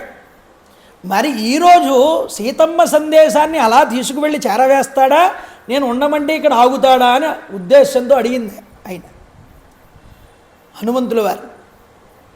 కాదుట, ఈ రాక్షసులందరూ కూడా ఇతన్ని కనిపెట్టి ఇతనితో యుద్ధం చేస్తే వీళ్ళందరినీ ఓడించగలిగిన శక్తి హనుమంతుడికి ఉంది. అప్పుడు రాక్షసుల యొక్క బలాబలాలు కూడా ఇతనికి తెలుస్తాయి. అప్పుడు రాముడికి ఇంకా వివరణ ఇవ్వగలడు వెళ్ళి అనే ఉద్దేశంతో కూడా ఉండమందని కొంతమంది వ్యాఖ్యానకారులు చెప్పారు. ఏమో నాయనా, నువ్వు ఇక్కడ ఉంటే నాకు ఆనందం అనిపిస్తున్నది, జరిగే ముందర కార్యక్రమాలు ఎలా జరుగుతాయన్నది నాకు తెలియదు. ఎందుకంటే అనిలుడు గరుడు నీవును, అనిలుడు గరుడు నీవును, వననిధి దాటంక జాలువారలు వేగంబున, కడవి నీవు దక్కగా అనిమిషపురి ఇతరులకు వశమే చేరన్. భాస్కర రామాయణంలో చెప్తాడు ఈ మాట. ఒక్క వాయుదేవుడికి, గరుత్మంతుడికి, నీకు తప్ప అన్యులకెవ్వరికీ కూడా ఈ శతయోజన లవణ సముద్రాన్ని దాటి ఇక్కడికి రాగలిగేటటువంటి దొమ్మలు ఉన్నాయని నేను అనుకోవట్లేదు. మరి ఎలా వస్తారు ఈ వానర సైన్యం అంతా ఇక్కడికి? రాములు వారు ఎలా వస్తారు ఇక్కడికి? ఎవరు తీసుకొస్తారు ఈ సముద్రాన్ని అంతటినీ దాటి ఇన్ని కోట్ల మంది వానరాల్ని? ఏమోనబ్బా, నాకు వీటి మీద నమ్మశక్యం కుదరట్లేదు. ఎలా జరుగుతుందో ఉత్తర కార్యాలు నాకు తెలియట్లేదు. కానీ నువ్వు మాత్రం ఒక్కరోజు ఇక్కడ ఉంటే నేను ఆనందిస్తానంది సీతామాత. అయ్యయ్యో, ఈవిడ కంగారు పడుతోంది. వానరులందరూ ఇక్కడికి ఎలా చేరతారనే సంశయంలో పడి మళ్ళీ బాధపడుతోంది. ఈవిడికి ఉత్సాహం తీసుకురావాలి. ఆవిడికి ఉత్సాహం తీసుకురావడం కోసం, ఆవిడ ప్రాణాన్ని నిలబెట్టడం కోసం కావాలంటే తనని తాను తగ్గించుకుంటాడు. గర్వం లేదండి, అహంకారం లేదండి, మాశ్చర్యం లేదండి. స్వామి హనుమని చూడండి మీరు. మద్వితిష్టాశ్చ తుల్యాశ్చ తంతి తత్రవనౌక సహా మత్త ప్రత్యవర కశ్చిన్నాస్తి సుగ్రీవ సన్నిధౌ. అమ్మా, సుగ్రీవుడి యొక్క సైన్యం అంటే ఏమనుకుంటున్నావు అమ్మా? ఎక్కడైనా దూతగా పంపించినప్పుడు సైన్యంలో అందరికన్నా అధమపక్షం వాణ్ణి, దేనికి ఉపయోగపడని వాణ్ణి, వీడు పోయినా పర్వాలేదు అనుకున్న వాడిని మాత్రమే పంపుతారు. అది నీకు తెలియదా ధర్మం? అలాగ నేను దూతగా వచ్చాను ఈరోజు ఇక్కడికి. వచ్చాను అంటే అమ్మా గుర్తుపెట్టుకో, నాకన్నా అధికులున్నారు సుగ్రీవుడి సన్నిధిలో, నాతో సమానులు ఉన్నారు, కానీ నాకన్నా తక్కువ వాడంటూ ఎవడూ లేడు. నాకన్నా తక్కువ వాడు ఎవడూ లేనప్పుడు నాతో సమానులు, నాకన్నా అధికులైన వాళ్ళు నాకన్నా ఇంకా వేగంగా ఇక్కడికి రాగలరు తల్లి. అసలు ఆ బాధే నీ మనసులో పెట్టుకోవద్దన్నాడు. ఎంత గొప్పగా ఓదార్చాడో చూడండి. ఏమంటే హనుమ అబద్ధం ఆడాడు కదా అనొచ్చు మీరు. ప్రాణం నిలబెట్టడం అనే సత్యాన్ని నిలబెట్టడానికి, ధర్మాన్ని చిన్న అబద్ధం ఆడినా తప్పు లేదు. ఇది ధర్మ సూక్ష్మం. కాబట్టి తనని తాను తగ్గించుకున్నాడు అమ్మవారి దగ్గర. ఆవిడికి స్వాంతన చేకూర్చాడు. అమ్మా, శక్తి సంపన్నులు నరోత్తములైన రామలక్ష్మణులు నేను కావాలంటే నా వీపు మీద ఎక్కించుకుని ఇక్కడికి తీసుకొస్తాను, నువ్వు బెంగ పెట్టుకోకు. రాముడి గురించి ఆలోచిస్తావేంటమ్మా? మేమందరము కూడా నిమిత్త మాత్రులం తల్లి, ఆయన ఒక్కడు చాలు. మండిత విస్ఫులింగ విషమజ్వలిత నలకీలలు అబ్జ గర్భాండము నిండా రామ వసుధాది పుడేసడు వజ్ర సాధన ఖండిత పొంది కండ కనకండ పురందక శైలజాల నొద్దండ మహాప్రచండ భుజదండ విఖండన చండకాండముల్ రావణు దృంచి లోకములు ప్రస్తుతి చేయగా నిన్నయోజ్యకున్ భూవర పుంగ ఉండుకొనిపోయి మనోరథ భోగ సౌఖ్యముల్ వావిరి పొందుచున్ నృపతి వంద్య పదాంబుజుల పదాబ్జంబులొప్ప సకల ధాత్రీ వలయంబులెలెడిన్ మదింతల కొందకుమో ఇంక బోయదన్. ఎంత గొప్పదైనటువంటి వివరణ అక్కడ ఇచ్చాడో చూడండి. అమ్మా, రావణాసురుణ్ణి సంహారం చేయడం, నిన్ను రామచంద్ర ప్రభు తన హక్కును చేర్చుకోవడం, మీరిద్దరూ అయోధ్యకు వెళ్ళడం, రాజ్య పరిపాలన చేయడం అనేటటువంటివి అచిరకాలంలోనే నువ్వు చూస్తావు. అంతేకాదు తల్లి, రాముడు ఒక్కడు చాలు, మమ్మల్ని అందరినీ నిమిత్త మాత్రంగా పక్కన పెట్టుకున్నాడు అంతే. ఆయనే తలుచుకున్నాడా తాను ప్రయోగించేటటువంటి విస్ఫులింగములైనటువంటి బాణముల యొక్క దాటికి నిలబడగలిగే మొనగాడెవడున్నాడమ్మా? కాబట్టి రాముడి గురించి నీకు తెలిసినంత మాకు తెలియదు, నేను నీకు చెప్పక్కర్లేదు. సరే, హాయిగా మనసుని కుదుట చేసుకుని ధైర్యాన్ని వహించమ్మా. త్వరలోనే రామచంద్ర ప్రభు ఇక్కడికి రావడాన్ని నువ్వు చూస్తావన్నాడు. మారుదో దేవిశోకేనా మహభూతే మనసో అప్రియం సచీవపత్య శక్రేణ భద్ర నాదవతీహ్యపి. ఇక ఏడవద్దు తల్లి, దుఃఖాన్ని విడిచిపెట్టు. హనుమ ఉన్న చోట దుఃఖం ఉన్నదండి. ఇదే గుర్తుపెట్టుకోండి బండగా మీరు. ఎక్కడ హనుమంతుడున్నాడో, ఎక్కడ హనుమంతుడు ఉపాసన చేయబడుతున్నాడో, ఎక్కడ హనుమంతుడు పూజించబడుతున్నాడో అక్కడ భయాదులు ఉండవు, దుఃఖాలు ఉండవు, బాధలు కలగవు. ధైర్యంగా జీవితాన్ని ముందరికి నడుస్తారు హాయిగా. ఇది హనుమ ఇచ్చేటటువంటి అనుగ్రహం. కాబట్టి దుఃఖించద్దన్నాడు. నీ మనసు శోకం చేత వ్యాకులపాటు చెందకుండా ఉండుగాక. ఇంద్రుడితో కూడిన సచీదేవి వలె నీ భర్త రక్షణలోనే నువ్వు ఉన్నావన్న విషయాన్ని గుర్తుపెట్టుకో. శ్రీరాముడి కంటే శ్రేష్ఠుడు ఎవడున్నాడమ్మా? లక్ష్మణస్వామికి సాటి కాగలిగిన వాడు ఎవడున్నాడమ్మా? అగ్ని వాయువుల వలె ఆ సోదరులిద్దరూ కూడా నీకు అండగా ఉంటారు, ఎప్పుడు వెనకాల కంగారు పడద్దన్నాడు. ఇక చింతెందుకన్నాడు. వాళ్ళిద్దరూ వాయువు అగ్నిహోత్రులు లాంటి వాళ్ళు, సూర్యచంద్రులు లాంటి వాళ్ళమ్మా అని చెప్పాడు. ఆ విధంగా సీతాదేవి హనుమ చెప్పిన మాటలన్నింటినీ కూడా వింది. అప్పుడు మళ్ళీ చెప్తోంది, ఓ హనుమ, పైరు సగం వరకు కూడా పెరిగి ఉండగా వర్షం పడగానే వికసించిన భూమిలాగా ప్రియభాషి అయినటువంటి నిన్ను చూసి నేను చాలా ఆనందపడుతున్నానయ్యా. మంచిగా మాట్లాడావు నా దగ్గర. ఇషీకము అనేటటువంటి తృణాన్ని మంత్రించి కాకి యొక్క కన్నుని తొలగించినటువంటి రాముడికి ఆ కథ చెప్పి మరొక కథ కూడా చెప్పమంది. మనస్సిలాయా స్థిలకో గండపార్శ్వే నివేశిత త్వయా ప్రణష్టే తిలకే తం కిలం స్మర్తుమర్హసి. ఒకనాడు మేమిద్దరము కూడా కూర్చుని ఉంటే ఒక సరస్సు దగ్గర నా బొట్టు చెరిగిపోయి ఉంది. నీ ముఖాన్న బొట్టు లేదు అని నోటితో చెప్పకుండా రాముడు అక్కడ మనస్సిల అనేటటువంటి ఒక రంగురాయి ఉన్నది, దాన్ని బండకేసి రుద్ది రామచంద్ర ప్రభు ఆ యొక్క వచ్చినటువంటి ముద్దని నా యొక్క బుగ్గ దగ్గర అలిదాడు. అదిలితే మేమిద్దరం, నేను ఆ సరస్సులో నా ముఖాన్ని చూసుకుంటే అప్పుడు నాకు తెలిసింది నా ముఖాన్న బొట్టు చెదిరిపోయింది అని. చాలాసేపు నవ్వుకున్నాం మేమిద్దరం. మా ప్రణయ లీలా విలాసంలో జరిగినటువంటి ఒక ఆనందకరమైన సంఘటన. దీన్ని కూడా చెప్పవయ్యా రాముడికి, నిన్ను తప్పకుండా విశ్వసిస్తాడు. రత్నాకరమునందు పుట్టి మిలమిలలాడుతున్న ఈ చూడామణిని నీకు ఇచ్చి పంపుతున్నాను. దీన్ని చూడగానే ఆయన దుఃఖం దూరం అవుతుందయ్యా. ఎందుకుట?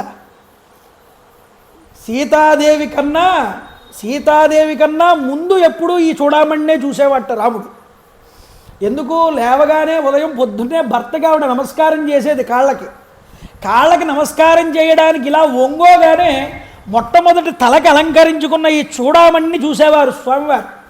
ముందు చూడామణి కనిపించిన తర్వాత నా మొహం కనిపించేది రామచంద్ర ప్రభువుకి. అలాగే ఇప్పుడు చూడామణిని చూస్తున్నాడు అంటే రామచంద్ర ప్రభు ఇక నన్ను చూడబోతున్నాడనే అర్థం తర్వాత. కాబట్టి ఈ చూడామణిని, ఈ కథని రెండింటినీ కూడా చెప్పమన్నాడు. చూడండి నాయన, ఈ రావణాసురుడు క్రూరుడు, వీడి చూపులు నన్ను ఎంతగానో బాధిస్తున్నాయి.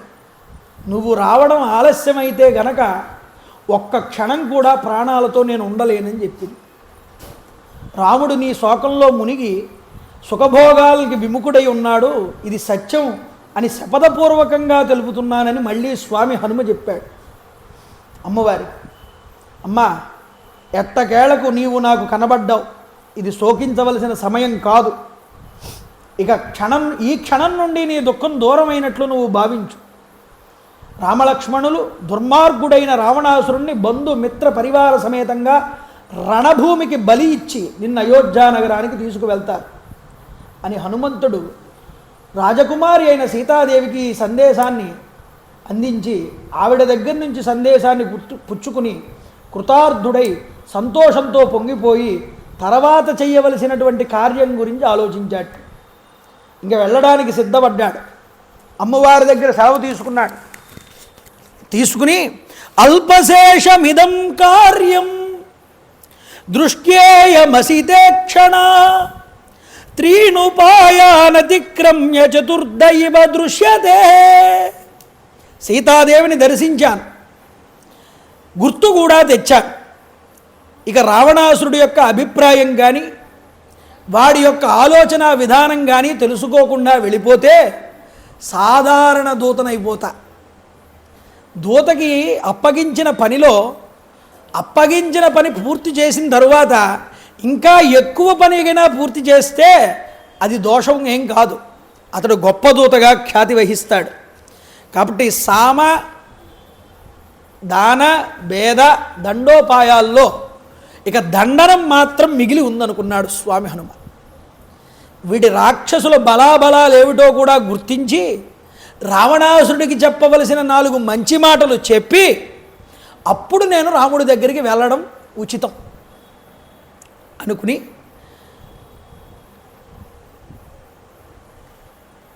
ఆలోచించాడు. ఏం చేస్తే ఇప్పుడు రావణాసురుడి దగ్గరికి మనం వెళ్తాం? అక్కడే ఉన్నటువంటి అశోకవనాన్ని అంతటినీ కూడా నిర్జించాటండి. చేతులతో చెట్లన్నిటినీ కూడా కదిపాడు, ఎత్తి పైకి తీసి అవతల పాడేశాడు, ధ్వంసం చేసేస్తున్నాడు అశోకవనాన్ని. ఈ శబ్దానికి అంతటికీ రాక్షసులందరూ కూడా నిద్రలేచారు. నిద్రలేచి సీతాదేవి దగ్గరికి పరిగెత్తుకుంటూ వచ్చారు. కోయం కస్య కుతోవాయం కిం నిమిత్తమిహాగతః కథం త్వయా సహనేన సంవాద కృత ఇచ్యుతః. ఇతడెవరు, ఎవరికి సంబంధించిన వాడు, ఎక్కడి నుంచి వచ్చాడు, ఎందుకు వచ్చాడు, నీతో ఏం మాట్లాడాడు? ఓ సీత, నిన్ను మేము ఏమీ చెయ్యం, భయపడకు, నీతో అతడు ఏం మాట్లాడాడో చెప్పు అని అడిగారు. అప్పుడు ఆవిడ అంటోంది సమాధానం, రక్షసాం భీమరూపాణం విజ్ఞానే మమకా గతి యుయేమే వాభిజానీత యోయం యద్వా కరిష్యతి. కామరూపులైన భయంకర రాక్షసుల విషయం నాకేం తెలుస్తుందమ్మా, ఇతడెవరో ఏం చేస్తున్నాడో? మీరందరూ రాక్షసులు కాబట్టి రాక్షసమాయ మీకే తెలియాలంది ఆవిడ. ఇతన్ని చూసి నేను భయపడుతున్నాను, ఇతడెవరినో నాకు తెలియదు, కామరూపుడైనటువంటి రాక్షసుడై ఉండవచ్చు, ఇక్కడికి వచ్చి ఉండవచ్చు అని నేను అనుకుంటున్నాను. రావణస్య సమీపేతు రాక్షస్యో వికృతాననః. ఆ రాక్షస స్త్రీలు రావణాసురుడి దగ్గరికి పరిగెత్తారట. అమ్మవారు అబద్ధం చెప్పారా? కాదు, సీతమ్మ వారు హనుమ యొక్క ప్రాణాలు కాపాడడం కోసం ఆవిడ అబద్ధం చెప్పింది. అలా ప్రాణ నిమిత్తం చెప్పిన అబద్ధం సత్యం. కాబట్టి రావణాసురుడి దగ్గరికి వెళ్ళారు. అయ్యా, ఎవరో ఒక పెద్ద వానరం అశోకవనానికి వచ్చింది, చాలాసేపు సీతాదేవితో మాట్లాడింది, ఆ తరువాత అశోకవనాన్నంతటినీ కూడా నిర్జించింది. అశోక వనికా మధ్యే రాజన్ భీమవపుక్కపి సీతయా కృత సంవాద తిష్టత్యా అమిత విక్రమ నచతాం జానకీ సీత హరిం హరిణలోచన అస్మార్బహుదా పృష్ట నివేదయితుమిచ్చసి వాసవస్య భవేద్ దూతో వైశ్రవణస్య వా. ఇంద్రుని దూతయ్యి ఉండవచ్చు, కుబేరుడు దూతయ్యి ఉండవచ్చు, సీతాన్వేషణార్థం రాముడి చేత పంపబడిన వాడై ఉండవచ్చు. ఏమో, చాలా ఆ అశోకవనంలో ఉన్న చెట్లన్నిటినీ కూడా పాడు చేశాడు. అంతేకాదు, నతత్ర కశ్చిత్ దుద్ధేన ఎత్తేన వినాశిత, ధ్వంసం చేశాడు వనాన్నంతటినీ, సీతమ్మ తల్లి ఉన్న ప్రదేశాన్ని మాత్రం విడిచిపెట్టాడు. ఏమో, జానకీ రక్షణార్థం వా శ్రమద్వా నోపలక్ష్యతే, రాముడి భార్య ఉన్నదని అట్టే పెట్టాడా, లేకపోతే శ్రమ కలిగి ఇంకా ప్రదేశాన్ని విడిచిపెట్టాడా మాకు తెలియదు. కొంతమంది రాక్షస స్త్రీలు అన్నారట, అథవా కశ్రమస్తస్య, ఆ వానరానికి అసలు శ్రమ ఎక్కడిది అన్నారట. ఇలా చెప్తూ ఉంటే వాడికి విపరీతమైన కోపం వచ్చింది. ఎవర్రా వానరం? 80,000 మంది రాక్షసుల మూకని పంపించాడు పట్టుకు తీసుకురమ్మని. 80,000 మంది రాక్షసుల మూక బయలుదేరిందండి. చూడండి, అగ్నిహోత్రం మీదకి వెళ్తున్నటువంటి మిడతల్లాగా కనిపించారంటాడు వాల్మీకి మహర్షి. తేషాం ఆసీతి సహస్రం కింకరాణాం తరస్వినాం నిర్యయుర్భవనాత్ తస్మాత్ కూటముద్గరపాణయ. ముద్గరములు, అలాగే పట్టెసములు, అలాగే బల్లెములు మొదలైన ఆయుధాలన్నీ పట్టుకున్నారట ఈ రాక్షసులు. పట్టుకుని పరిగెత్తుకుంటూ అశోకవనం వైపు పరిగెట్టారట. అప్పటికే అశోకవనాన్నంతటినీ ధ్వంసం చేసి అక్కడే ఉన్న తోరణ ఆర్చ్ ఒకటి ఉంది లోపలికి వెళ్ళడానికి అశోకవనంలోకి. ఆ ఆర్చ్ మీదకి ఎక్కి కూర్చున్నారట, ప్రాకారం మీదకి స్వామి హనుమ. వస్తున్నారు, వస్తేటటువంటి వానరులందరినీ కూడా చూశాడు.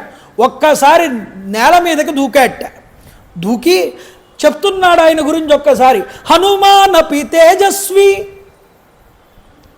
శ్రీమాన్ పర్వత సన్నిభః క్షితా వావిద్యలాంగూలం ననాద చ మహాస్వనం.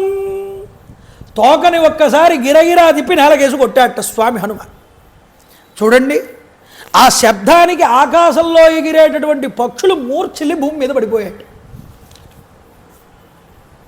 కొట్టి అంటున్నాడు వెంటనే, ఆ జయచ్చతిబలో రామ, జయఘోష చేశాడన్నారు ఇక్కడ వాల్మీకి మహర్షి. దీన్ని జయమంత్రం అంటారు సుందరకాండలో. జయచ్చతిబలో రామ లక్ష్మణశ్చ మహాబల. ఈ శ్లోకాన్ని కనుక చదువుకుంటే వాళ్ళకి ఇంటిలో దుఃఖాలు ఉండవండి. చెడు ప్రయోగాలు ఏమైనా చేశారనుకోండి మన మీద ఎవరైనా, వాళ్ళకి తిప్పి కొడతాయిట ఈ యొక్క శ్లోకం చదవడం వల్ల. అంతేకాదు, మనకి ఎటువంటి గ్రహ దోష పీడలు ఎక్కడ పట్టినా వెంటనే తొలగిపోతాయిట. ఇంటిలో దారిద్ర్యం అనేటటువంటిది ఉండదు. ఏదైనా పని మీద వెళ్తున్నవాడు ఇది చదివితే ఆ పనిలో విజయం తప్ప అపజయం ఉండదన్నారు. అంత శక్తివంతమైన శ్లోకం ఇది. ఇది హనుమంతుల వారు నోటితో వచ్చినటువంటి జయఘోష. చెప్తున్నారు ఈ మాట. జయచ్చతిబలో రామ లక్ష్మణశ్చ మహాబల రాజా జయతి సుగ్రీవో రాఘవేణాభిపాలిత దాసోహం. ఇక్కడ చెప్పాడు అసలైనటువంటి మాట. ఇప్పటిదాకా దూతగానే ఉన్నాడు, ఇప్పుడు చెప్పుకుంటున్నాడు నేను దాసుణ్ణి అని. దాసోహం దాసోహం కోసలేంద్రస్య రామస్య అక్లిష్టకర్మణః హనుమాను శత్రు సైన్యానాం నిహంతా మారుతాత్మజః నరావణ సహస్రం మే యుద్ధే ప్రతిఫలం భవేత్ శిలాభిశ్చ ప్రహరతః పాదవైశ్చ సహస్రశః అర్ధయిత్వా పురీం లంకాం అభివాద్య చ మైథిలీం సముద్రార్ధో గమిష్యామి మిషతాం సర్వరక్షసాం. రమారమణ గోవింద గోవింద. రామచంద్ర ప్రభు వారి యొక్క దాసుణ్ణి నేనన్నాడు మొట్టమొదటి. లక్ష్మణస్వామి వారు రామచంద్ర ప్రభువుతో అలరారుతున్నారు. మా ప్రభువు సుగ్రీవుడు జయ ఉత్సాహంతో శోభిల్లుతున్నాడు. నేను రామచంద్ర ప్రభువు వారి దూతను, నా పేరు హనుమ. నేను ఈరోజు లంకాపట్టణానికి సీతాదర్శనార్థమై వచ్చాను. మీలాంటి రావణాసురులు కొంతమంది కొన్ని వేలు ఈ భుజదండానికి కీటకం కింద లెక్క. మిమ్మల్ని చంపడానికి నాకు వేరే ఆయుధం అక్కర్లేదన్నాడు. నా గోళ్ళు చాలు, నా చేతులు చాలు, నా యొక్క కాళ్ళు చాలు. నా కాళ్లతో తొక్కి, చేతులతో గుద్ది, గోళ్లతో రక్కి మిమ్మల్ని అందరినీ చంపేస్తానన్నాడు. ఎలా వచ్చానో శతయోజన లవణ సముద్రాన్ని దాటి తేలికగా అలా మళ్ళీ శతయోజన సముద్రాన్ని దాటి వెళ్ళబోతానన్నాడు. అలా వెళ్ళినప్పుడు నన్ను పొట్టగలిగినటువంటి మొనగాడు ఈ లంకాపట్టణంలో లేడన్నాడు. ఇలాగా శపథం చేసి వస్తున్నటువంటి 80,000 మంది రాక్షస మూకల్ని నిర్జించడానికి సిద్ధపడుతున్నాడు. అక్కడే తోరణద్వారం తలుపు దగ్గర ఒక పెద్ద ఇనుప గడియ ఉన్నది. ఆ గడియని చేతిలోకి తీసుకున్నట్ట స్వామి హనుమ. ఆ చేతిలోకి తీసుకుని ఆకాశంలోకి ఎగిరాడు. తతస్య అంబరే వీరాహ. ఆకాశంలోకి ఎగిరాట ఒక్కసారి స్వామి హనుమ. వచ్చినటువంటి 80,000 మంది రాక్షసుల్ని కూడా ఖాళీ చేశాడు. ఇది మొట్టమొదటి విజయం స్వామి హనుమకి. అందువల్ల జయఘోషతో ప్రారంభించాడు. అలాంటి జయఘోష దగ్గర ఈరోజు ఈ యొక్క సుందరకాండని పూర్తి చేసి మళ్ళీ రేపు సాయంత్రం 6:30 రామచంద్ర ప్రభు ద్వారా వచ్చిన దూత అయినటువంటి స్వామి హనుమ రావణాసురుడికి సందేశాన్ని వినిపిస్తాడు. హనుమత్ సందేశాన్ని, బ్రహ్మాస్త్రభంధన విషయాన్ని, లంకా నగరాన్ని మొత్తాన్ని కూడా దగ్ధం చేసేటటువంటి లంకాదహన సన్నివేశాన్ని, రామచంద్ర ప్రభువుకి తీసుకువెళ్ళి అభిజ్ఞానాన్ని ఇవ్వడం అనేటటువంటి విషయాలతో రేపటితో సుందరకాండ పూర్తి చేసుకోబోతున్నాం. చక్కగా ఈ 7 రోజుల పాటు సుందరకాండ మనందరము కూడా విన్నందుకు గాను అసలైన ఫలశ్రుతి రేపు. కాబట్టి అన్నిటికన్నా ఫలం చాలా గొప్పదండి. ఆ ఫలం కోసం వెంపర్లాడాలి. అందువల్ల హనుమత్ సందేశంతో కూడిన లంకా దహనంతో కూడిన సుందరకాండ సమాప్తి మంగళవారం కూడా వచ్చింది మనకి. అంత శ్రేయస్కరంగా రేపన్న రోజున మనకి పూర్తవుతుంది. కాబట్టి రేపన్న రోజున తప్పకుండా అందరూ ఇన్ని రోజులు విన్నందుకు గాను మర్చిపోకుండా ఆపకుండా వచ్చి వినండి, పూర్తవుతుంది కాబట్టి ఇంతగా సలాది నారాయణరావు గారు వారి ధర్మపత్ని రాజేశ్వరి గారి జ్ఞాపకార్థంగా ఈ సుందరకాండ ప్రవచనాలను ఇక్కడ పూర్తి చేస్తున్నాం మనం. కాబట్టి నేను చెప్తాను, మీరందరూ కూడా చెప్పండి. శ్రీరామ జయ రామ జయ జయ రామ, శ్రీరామ జయ రామ జయ జయ రామ, శ్రీరామ జయ రామ జయ జయ రామ, శ్రీరామ జయ రామ జయ జయ రామ. రామ్ రామాయ నమః, రామ్ రామాయ నమః, రామ్ రామాయ నమః. జై శ్రీరామ్, జై శ్రీరామ్, జై శ్రీరామ్.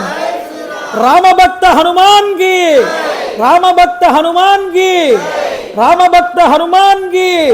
సీతారామచంద్ర స్వామికి, సీతారామచంద్ర స్వామికి, సీతారామచంద్ర స్వామికి. మంగళం గోసలేంద్రాయ మహనీయ గుణాత్మనే చక్రవర్తి తనూజాయ సర్వభౌమాయ మంగళం. ఉమాకాంతాయ కాంతాయ కవితార్థప్రదాయిని శ్రీగిరీశాయ దేవాయ మల్లినాథాయ మంగళం. కాళే వర్షతు పర్జన్య పృథివీ సత్యశాలిని. జయ గురుదేవ దత్త. గోవింద గోవింద గోవింద. హర నమ పార్వతీపదే, హర హర మహా